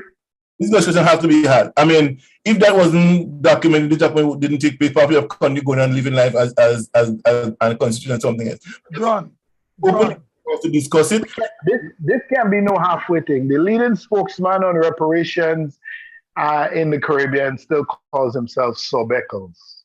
Okay. So I was about to say that. That's it for me. I'm not taking this guy seriously. So let's talk about that tonight. This guy is a distinguished professor of history and economics. Distinguished, all right? Drop that saw if you want to talk to me about reparations and please. I'm not only. Doris asks a question. Doris. Yeah. What NNP or NDC? But Doris said, but wait. NNP or NDC? No, I'm Mabel's son. That's who I am. I'm tired of these political parties taking our people for granted. I'm just tired of it. The reality is that I've really only been a full-fledged member of one political party in Grenada. My politics is left. Everybody knows that. Anybody who knows me fundamentally, not people who see me on Facebook opining, but knows who I am as a person, knows that I will never and can never be a member of NNP. But I am not going to be dishonest in my analysis. I'm not. And another problem I observe around Caribbean people too. You go to school, you get your first degree, your bachelor, you get your master's. As soon as you get a PhD, you want to demand that ordinary people call you doctor. I live in Canada. I don't hear nobody calling the amount of PhDs you have in Canada. When you read the newspaper, I don't see nobody saying doctor. The only time we call people doctor is when you go to your medical doctor. Those are little mindsets. Those are little mindsets. Before a guy gets a degree in the Caribbean, he's demanding that you call him doctor. I work for a guy, he said I call me doctor on a show morning. The doctor is here. Every morning I go into work, the doctor, hi doctor, how are you doing? I get the most doctor every day when I go into work. You know what I mean? So I'm Dr. John, the doctor is here. Whenever I show up, all right, so I get the doctor all the time. Despite that, I get the doctor every day. Well, folks, we come to the end of this show today. We have Hudson, I know you mentioned as one of the names slave-owning families in Grenada, the Campbells. They were one of the most brutal, one of the most brutal slave-owning families in Grenada. One of the stories is some land they sold to Fedor or Fedor bought land from them. Fedor first home was not Guavia, it was Victoria. Yeah. Well, yeah, trouble around into again. I was on the Grenada ancestry thing, and somebody put the name Gahagan. They want to know where the name Gahagan from. So at first that was French, but I was not right. It's Irish. Okay. But then I was able to tell them there was a Gahagan, a Lieutenant Colonel Gahagan, who fought against Fedor. Okay. And he was stationed in St. Andrew. He was one of the most brutal fighters in Pilot Hill in Grenville and all up in Battle Hill and them places. Yeah. So they wanted to know where the Gahagans came from. No one knows what. They have a storied history in the military. In the military. And you know, some people wasn't pleased when I said to them that Gahagan guy was a colonel in the Royal Abercrombie Army fighting for the British. Yeah. I'm not surprised at this thing. I'm not. They didn't want. They were upset with me. I showed them clips. But listen. Some of these things that even happen in our time, we wonder whether it just happened coincidentally. It did not, because look at the Gahagans continued their long association with military and law enforcement. As an own army. I got leaks for that. They have a question for Delbert. The truth is uncomfortable. Yes. Grenada keep repeating itself. John is here. Another one again. Who has a question for me? Hold on, Delbert. Elaine. I'm all ears. I'm having fun with this.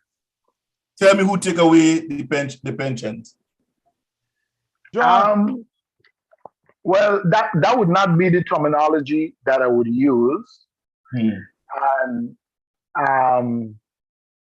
when the 1983 Pension Disqualification Act was obviously implemented by the PRG, but with the formation and implementation of the NIS, more people in Grenada were now eligible to a pension.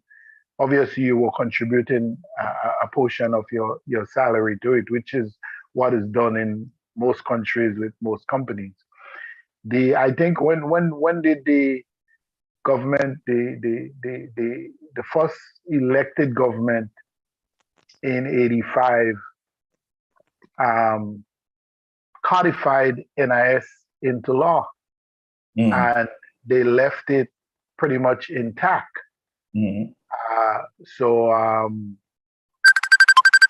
that's just that's what happened. I mean, if we want to say whether or not the Mitchell-led administration over the years should have done something to fix that problem, then so be it. But they weren't responsible for taking away for the change. It was the PRG who did it. All right, hold on, Delbert. Hold on, Frank. Hello, Labe. Hello. Hello. Hello. Somebody, the caller, we can't hear you. Can you call back and 437-980-7467? That would be better for you.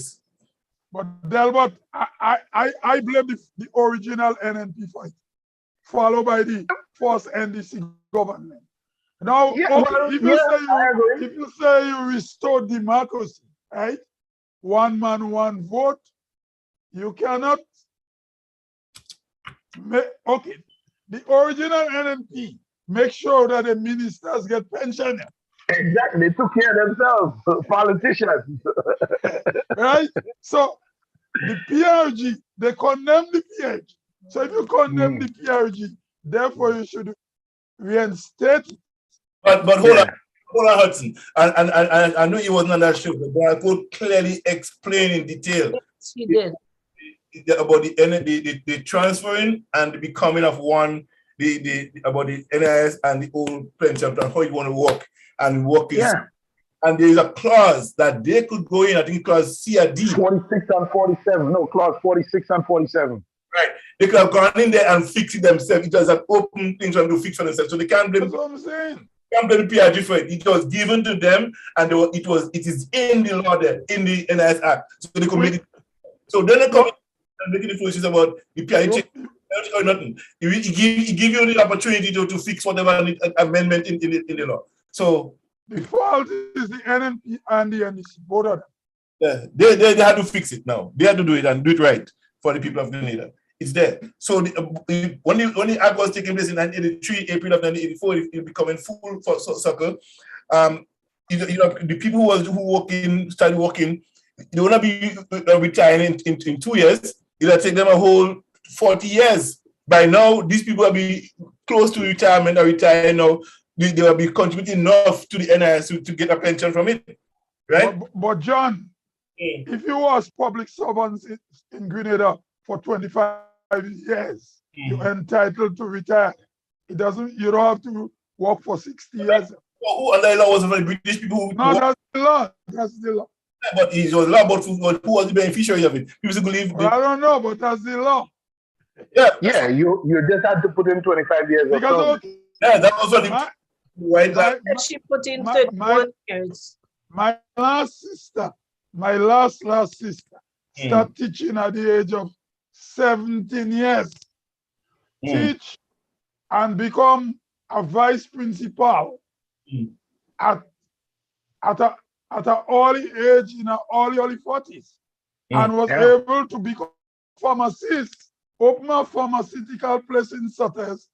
But she started teaching a couple months before about a year before the NDC changed the program.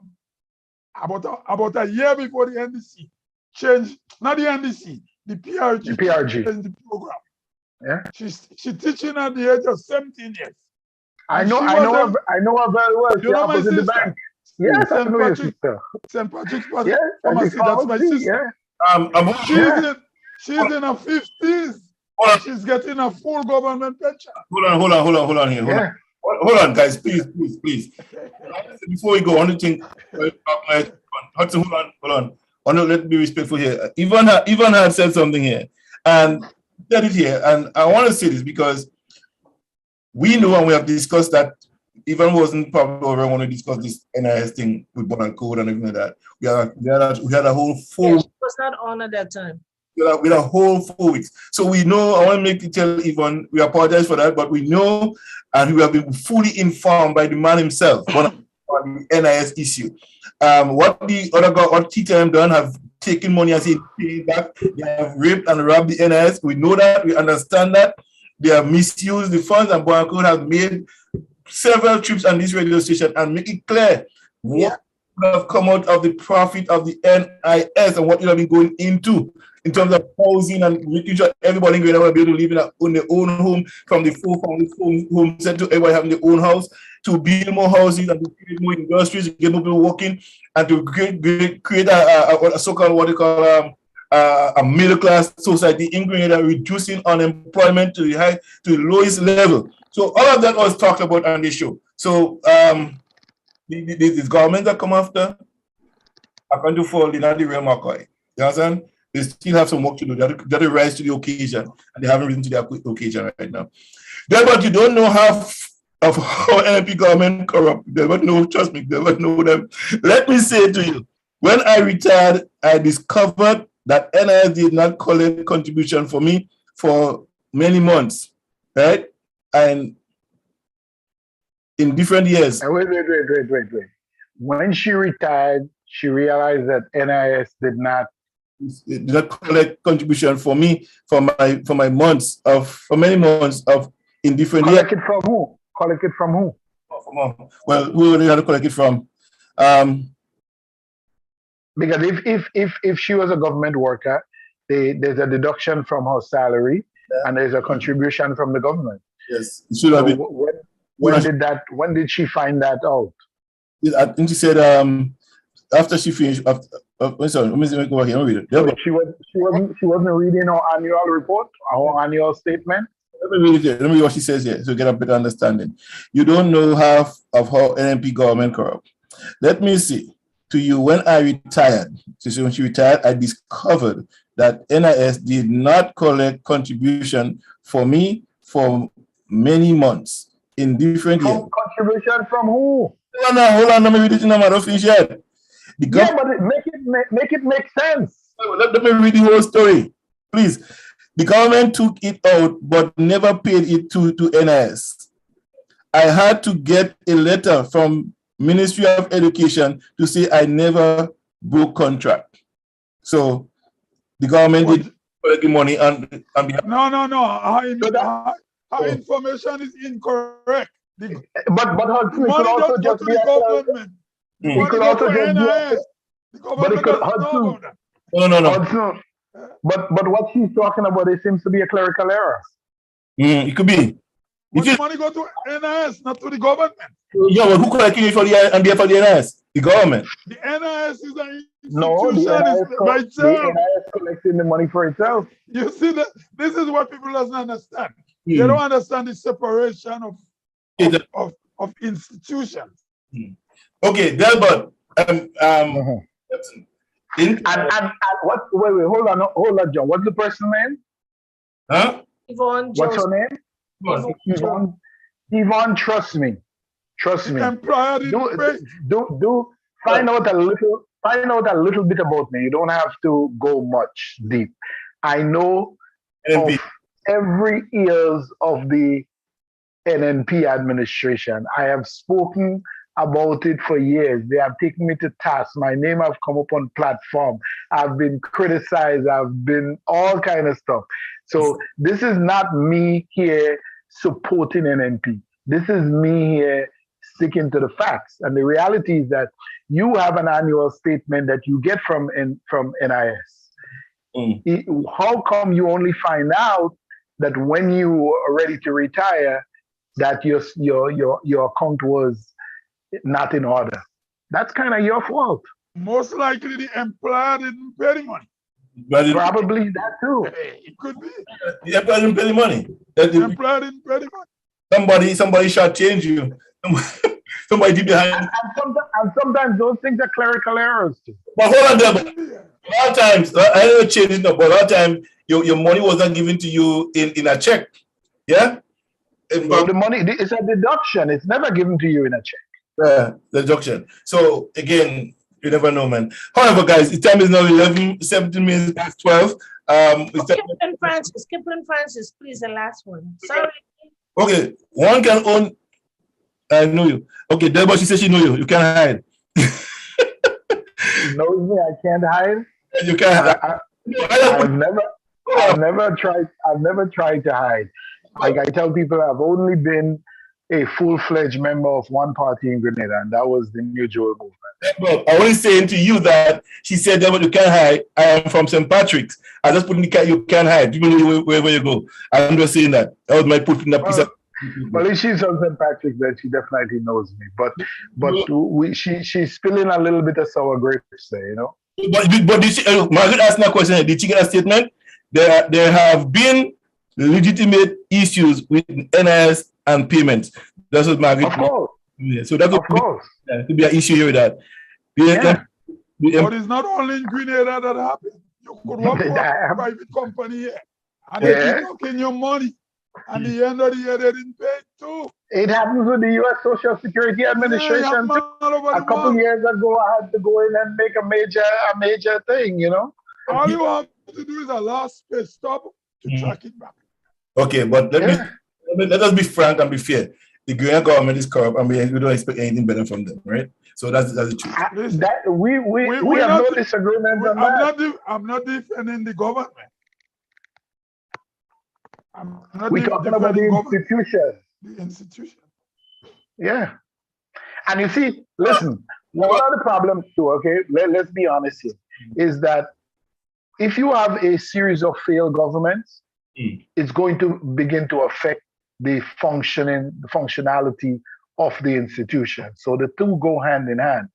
But if you work 30, 40 years and then you find out that you have an NIS problem, you're kind of partially responsible for it, because you should be monitoring your account either on a quarterly or yearly basis. Let's listen to that here. Hudson, can you just listen for me, please? Hudson, Alexander says here, Hudson, you can't say that. That's incorrect statement. Yvonne is telling what she knows. She was there. Don't doubt her. No, I'm not doubting her. Hold on. Don't answer too quick, but listen. Your brothers are all friends, right? And what else was mean here? NIS didn't give no statement. Yvonne is saying you didn't get a statement. Yeah, but it happens in the US. But the key factor is that in the US, unlike Grenada, is that there is recourse. In Grenada, there is none. I don't know if that's 100% accurate, because I started working for government pre the Disqualification Act. So I would have been eligible for a pension, and I was appointed by the Public Service Commission.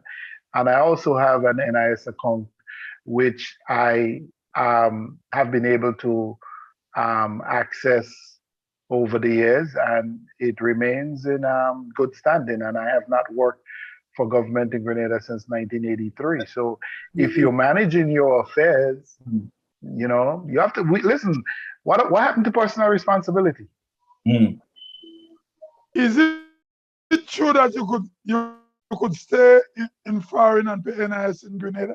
Yeah. Yes. So you could make contribution to your NIS account in Grenada.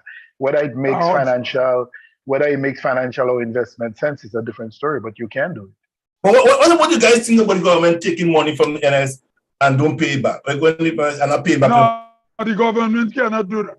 Would they say Let me tell you something, Jack. There is a thing called Case de Popularis. The biggest credit union in the world is in Montreal.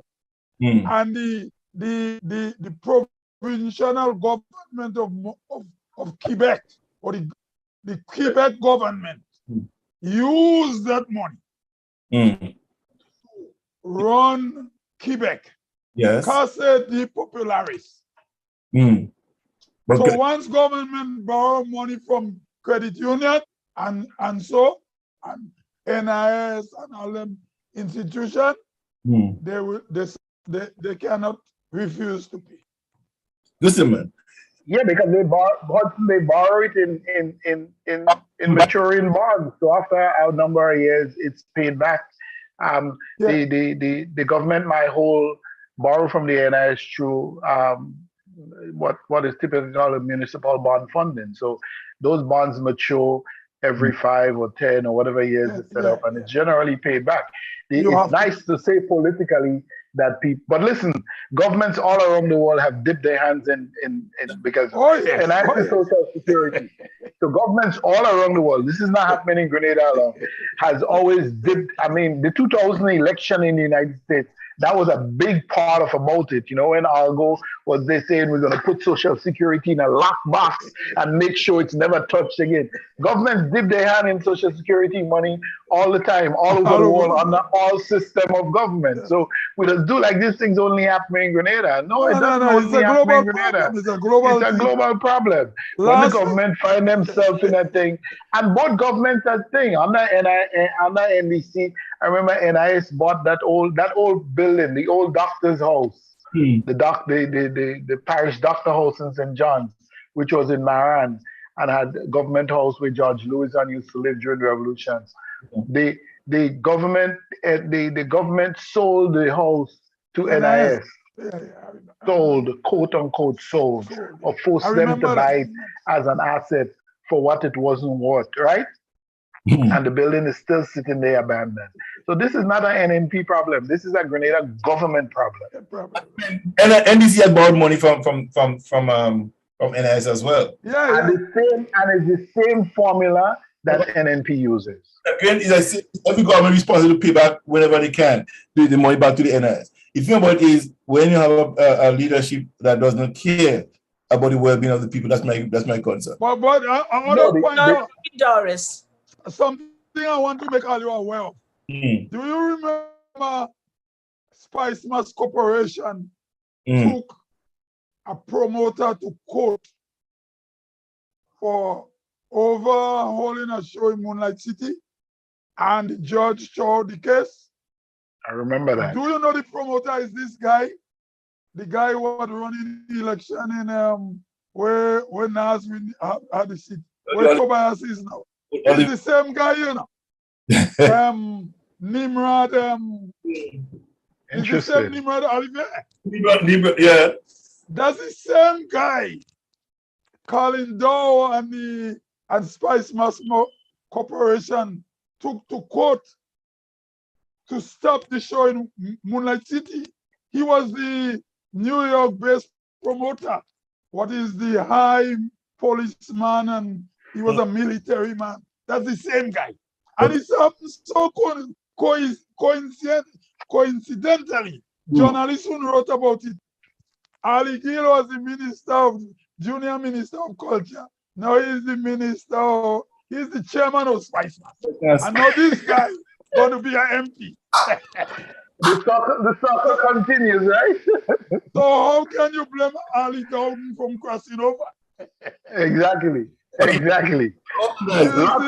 Lots more prominent people within the NDC have gone, and this is something that is happening in Grenada for generations, you know. Yeah, for generations. If you read George Griffith book, they show you why Gary ruled Grenada so long. You know, you must get a copy of George Griffith book, the Gary movement. Okay. Do you know how many political parties in Grenada that one sits in parliament with a lot of educated people, and they break up when they win 2-3 seats? They just break up, and Gary keep continue, and he end up with Gary and the GNP until the Jewel movement take over the NGM. Listen, the other thing, Hudson, which is part of our history, that plantocracy, okay, which was where the GNP came out of. GNP came out of the plantocracy, right? These men a lot of times used to fund GNP and were known as big GNP, but they collaborated. But when that election, because they were also some of the biggest business people and landowners in Grenada, and they had to play ball with Gary to get their stuff done. And they did. Yes. Now, but now make a deal with Gary. Gary gets some money and resources for him, and you know what Gary give him in return? He make him a senator to keep him quiet. Okay. Hold on. Okay. And that's politics, man. That's politics. Why do you think? Why do you think most administrations in the U.S. almost every administration in the U.S. always make sure if it's a Democrat they appoint a Republican in a key position. If it's a Republican they appoint a Democrat in a very not visible position. That is where the NBC is feeling. That is the politics. The Republicans do it a little less, but Obama kept Bob Gates on as defense secretary and had his transportation secretary. You have to do these things. Cross-pollination in politics is business 101. You see that hotel right under the 14th town called St. James Hotel? Yeah. It's not there anymore. It's just a building now. Okay. That lady come from Hermitage. She's a Patterson. Mm. Okay, guys. Her brother. Back in the days, that was one of the elite hotels in Grenada, you know. Yeah, but okay, Hudson and Delbert. We got to cut it there. We got to cut it there. We got to go. I got to get out of here. You know, it's 12:29. I got to get out of here. Hudson Judge, Trexman Warren, Lincoln Deputy, Doris Morin, Yvonne Alexander, Julian Alexander, again, Charmaine Prince, everybody here, keeping Francis. We got to go. Join us back tonight, 7:30. We're discussing the documentary tonight on slavery and emancipation in Grenada. So tonight, back here, starting 7:30 to get this thing going. And I think it's always more fun when the listeners interact and post questions and challenge. I love to be challenged, by the way. Yes. It makes us sharper. It gives us greater insight into what the other person is thinking, and if we do it in a respectful manner, we develop genuine friendship. You know. Another thing, when we listen to each other, when I say stop, let's stop. I got to run this thing here. All right. When I say hold on, what do you mean? I mean hold on. So I could get Jeff to come in and tell you to stop. But you gotta learn to mute. So if you say stop once, just press the mute button. Okay, guys. So again, it was really nice this morning having you guys here. And don't forget, on the 28th, and coming up is Indian. We're doing the Indian arrival in the Caribbean. And we have a presentation for that. Mr. Hall will be doing presentation on Grenada. Ms. Gilles will be doing can't remember who should be right now. But we have 3 or 4 persons doing that. We started at 5 o'clock on the 28th. We should be on the 30th. I had to reschedule that time because the 30th is a Monday. My bad. I thought the 30th was a Saturday, but it's not a Saturday, it's a Monday. So we got to reschedule the timing.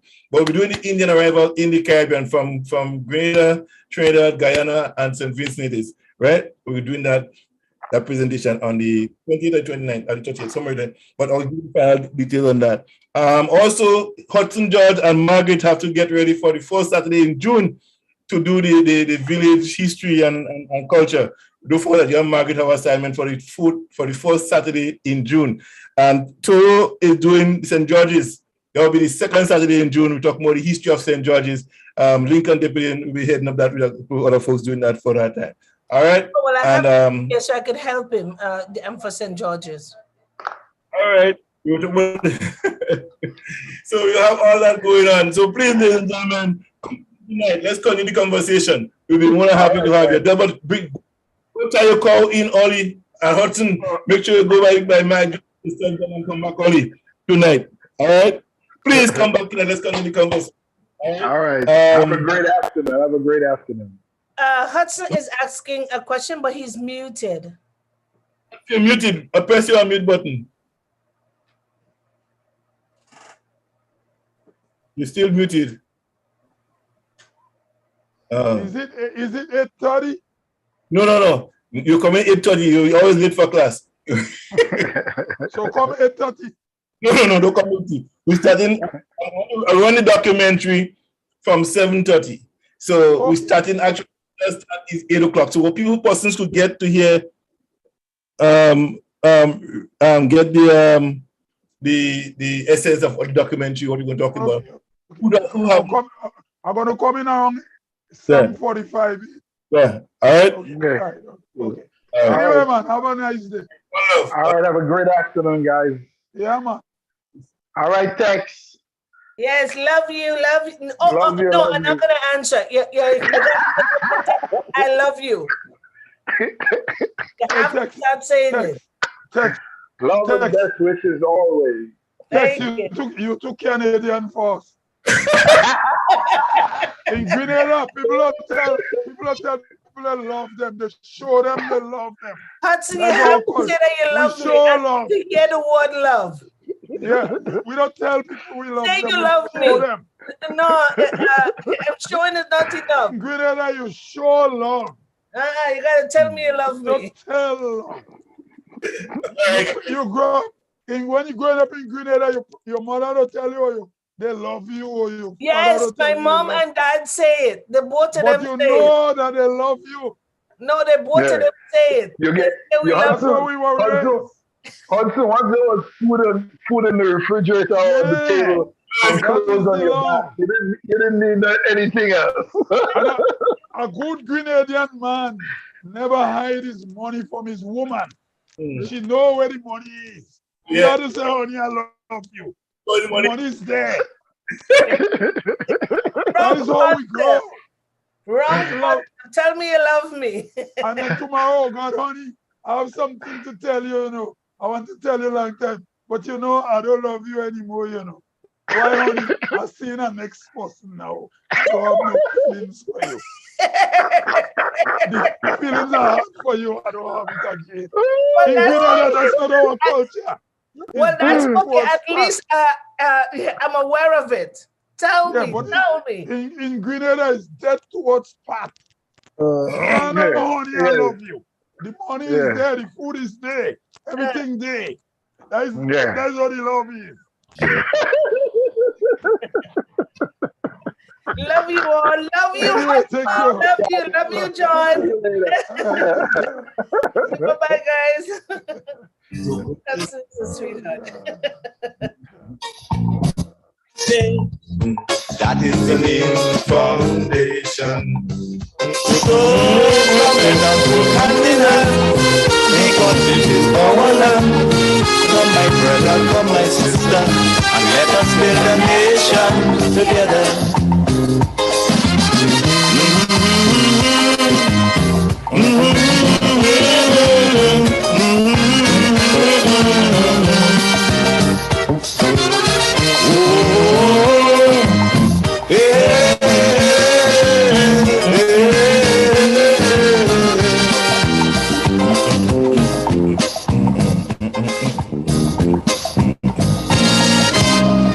So much of things that we need to see about. Surely I do have to spell them out. Cause you know as well as I do, the only way is putting more effort and less play. Because now, more than ever, we must show discipline, tolerance. Good afternoon, Karen, Shamin, to Pierre. Good night to you. Prince, Shamin Prince. We have to talk to him. That is the main Foundation. So come let us go hand in hand. John Fleming. This is our land. Come my brother, come my sister, and let us build a nation together.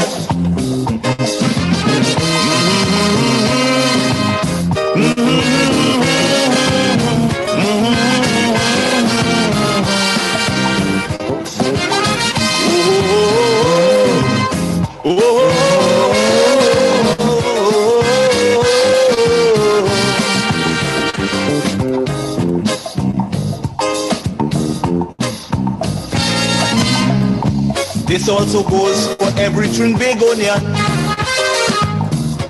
who want to live in a foreign land. Now is the time to come home and do something, instead of staying out there and freezing. Because now, more than ever, we must show discipline, tolerance, and production. to build a strong and better nation. I say that is the main foundation. So come let us work hand in hand, because this is our land. Come my brother, come my sister, and let us build a nation together.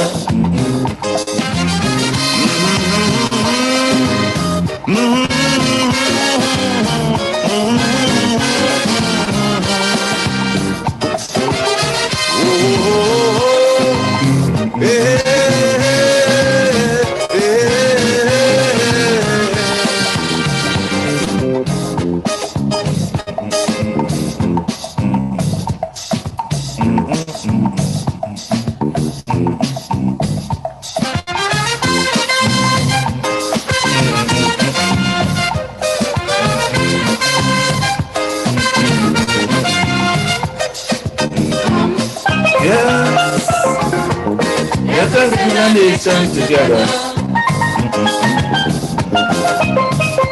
I say come, let's build a nation together.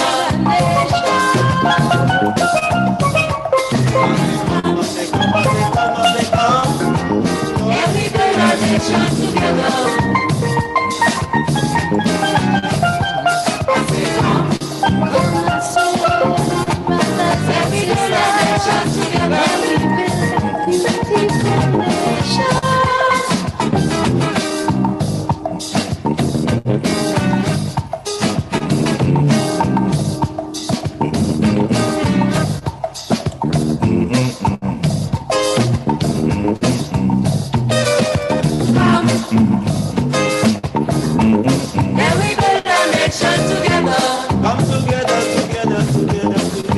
Yes. I say come,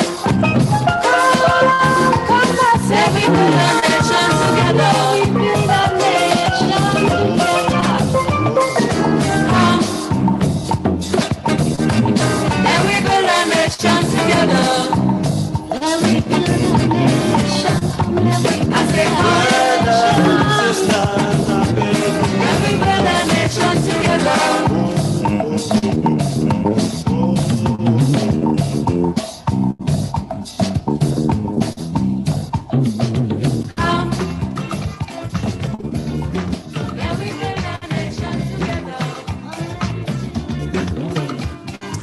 Yes, ladies and gentlemen, this is where we come to the end of this show, Caribbean Connection. Join us again next week, Saturday morning from 10 until 12 o'clock. We go a little bit later today. That's fine. It's still having fun and still educating and informing and discussing the issues that really concern all of us in Greater Carriacou and Peter Martinique. Join us tonight, right back here from 7:30. We're going to run a documentary, and then we're going to start the show officially at 8 o'clock, 8:15.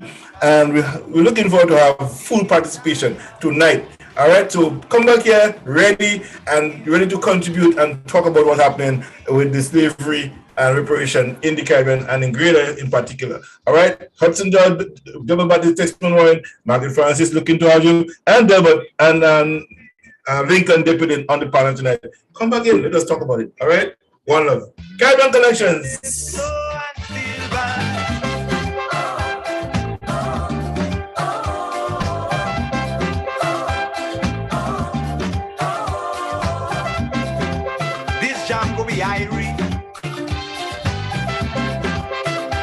Is one love, so feel free, for we are the people of the Caribbean, showing that we don't want no basin plan.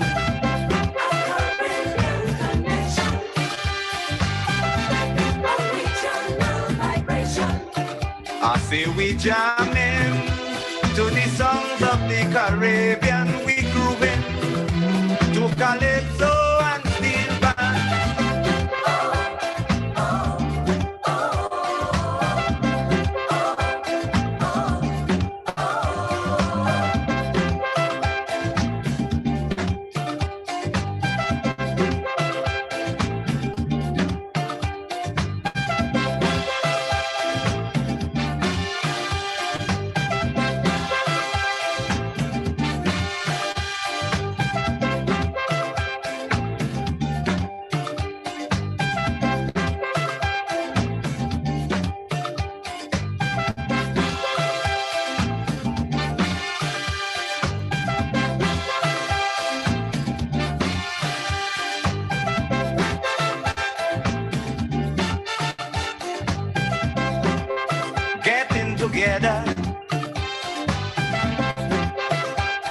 So should every leader, for we are one people, one destination.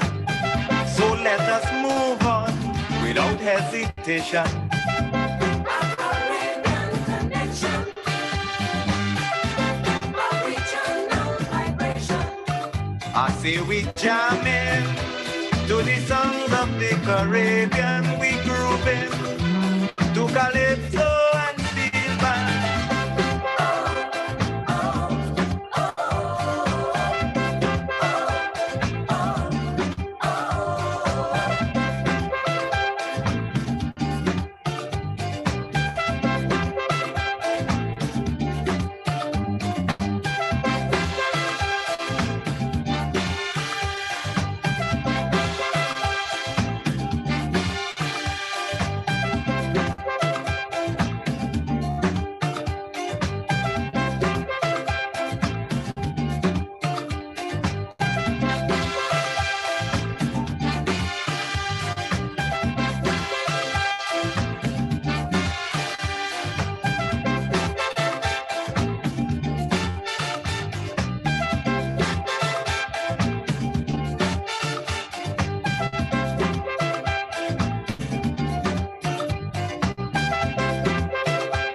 This is Caribbean Vibes.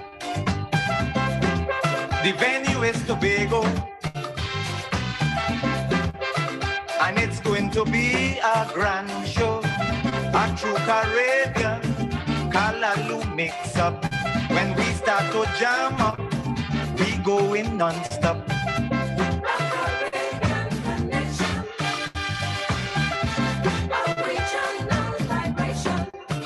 I say we jamming to the songs of the Caribbean. We grooving to calypso and steel band.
Yes. Well, that's where we come to the end. The curtain is going to draw right here. And I just want to thank each and every one of you again for tuning in today and being here with us. Be back. Keep on listening to music. We mix only music throughout the day, course of the day until 7:30 tonight. So please stay tuned, love it, like it, and share it. All right? Don't keep it to yourself. Share it tonight. Even I'll be calling you in a few minutes. Even Joseph will be giving a call. So look out for a call from me, WhatsApp, or messenger call. I'll be calling you. All right. So, ladies and gentlemen, thank you very much again. This is Caribbean Connection with yours truly, the Sheriff.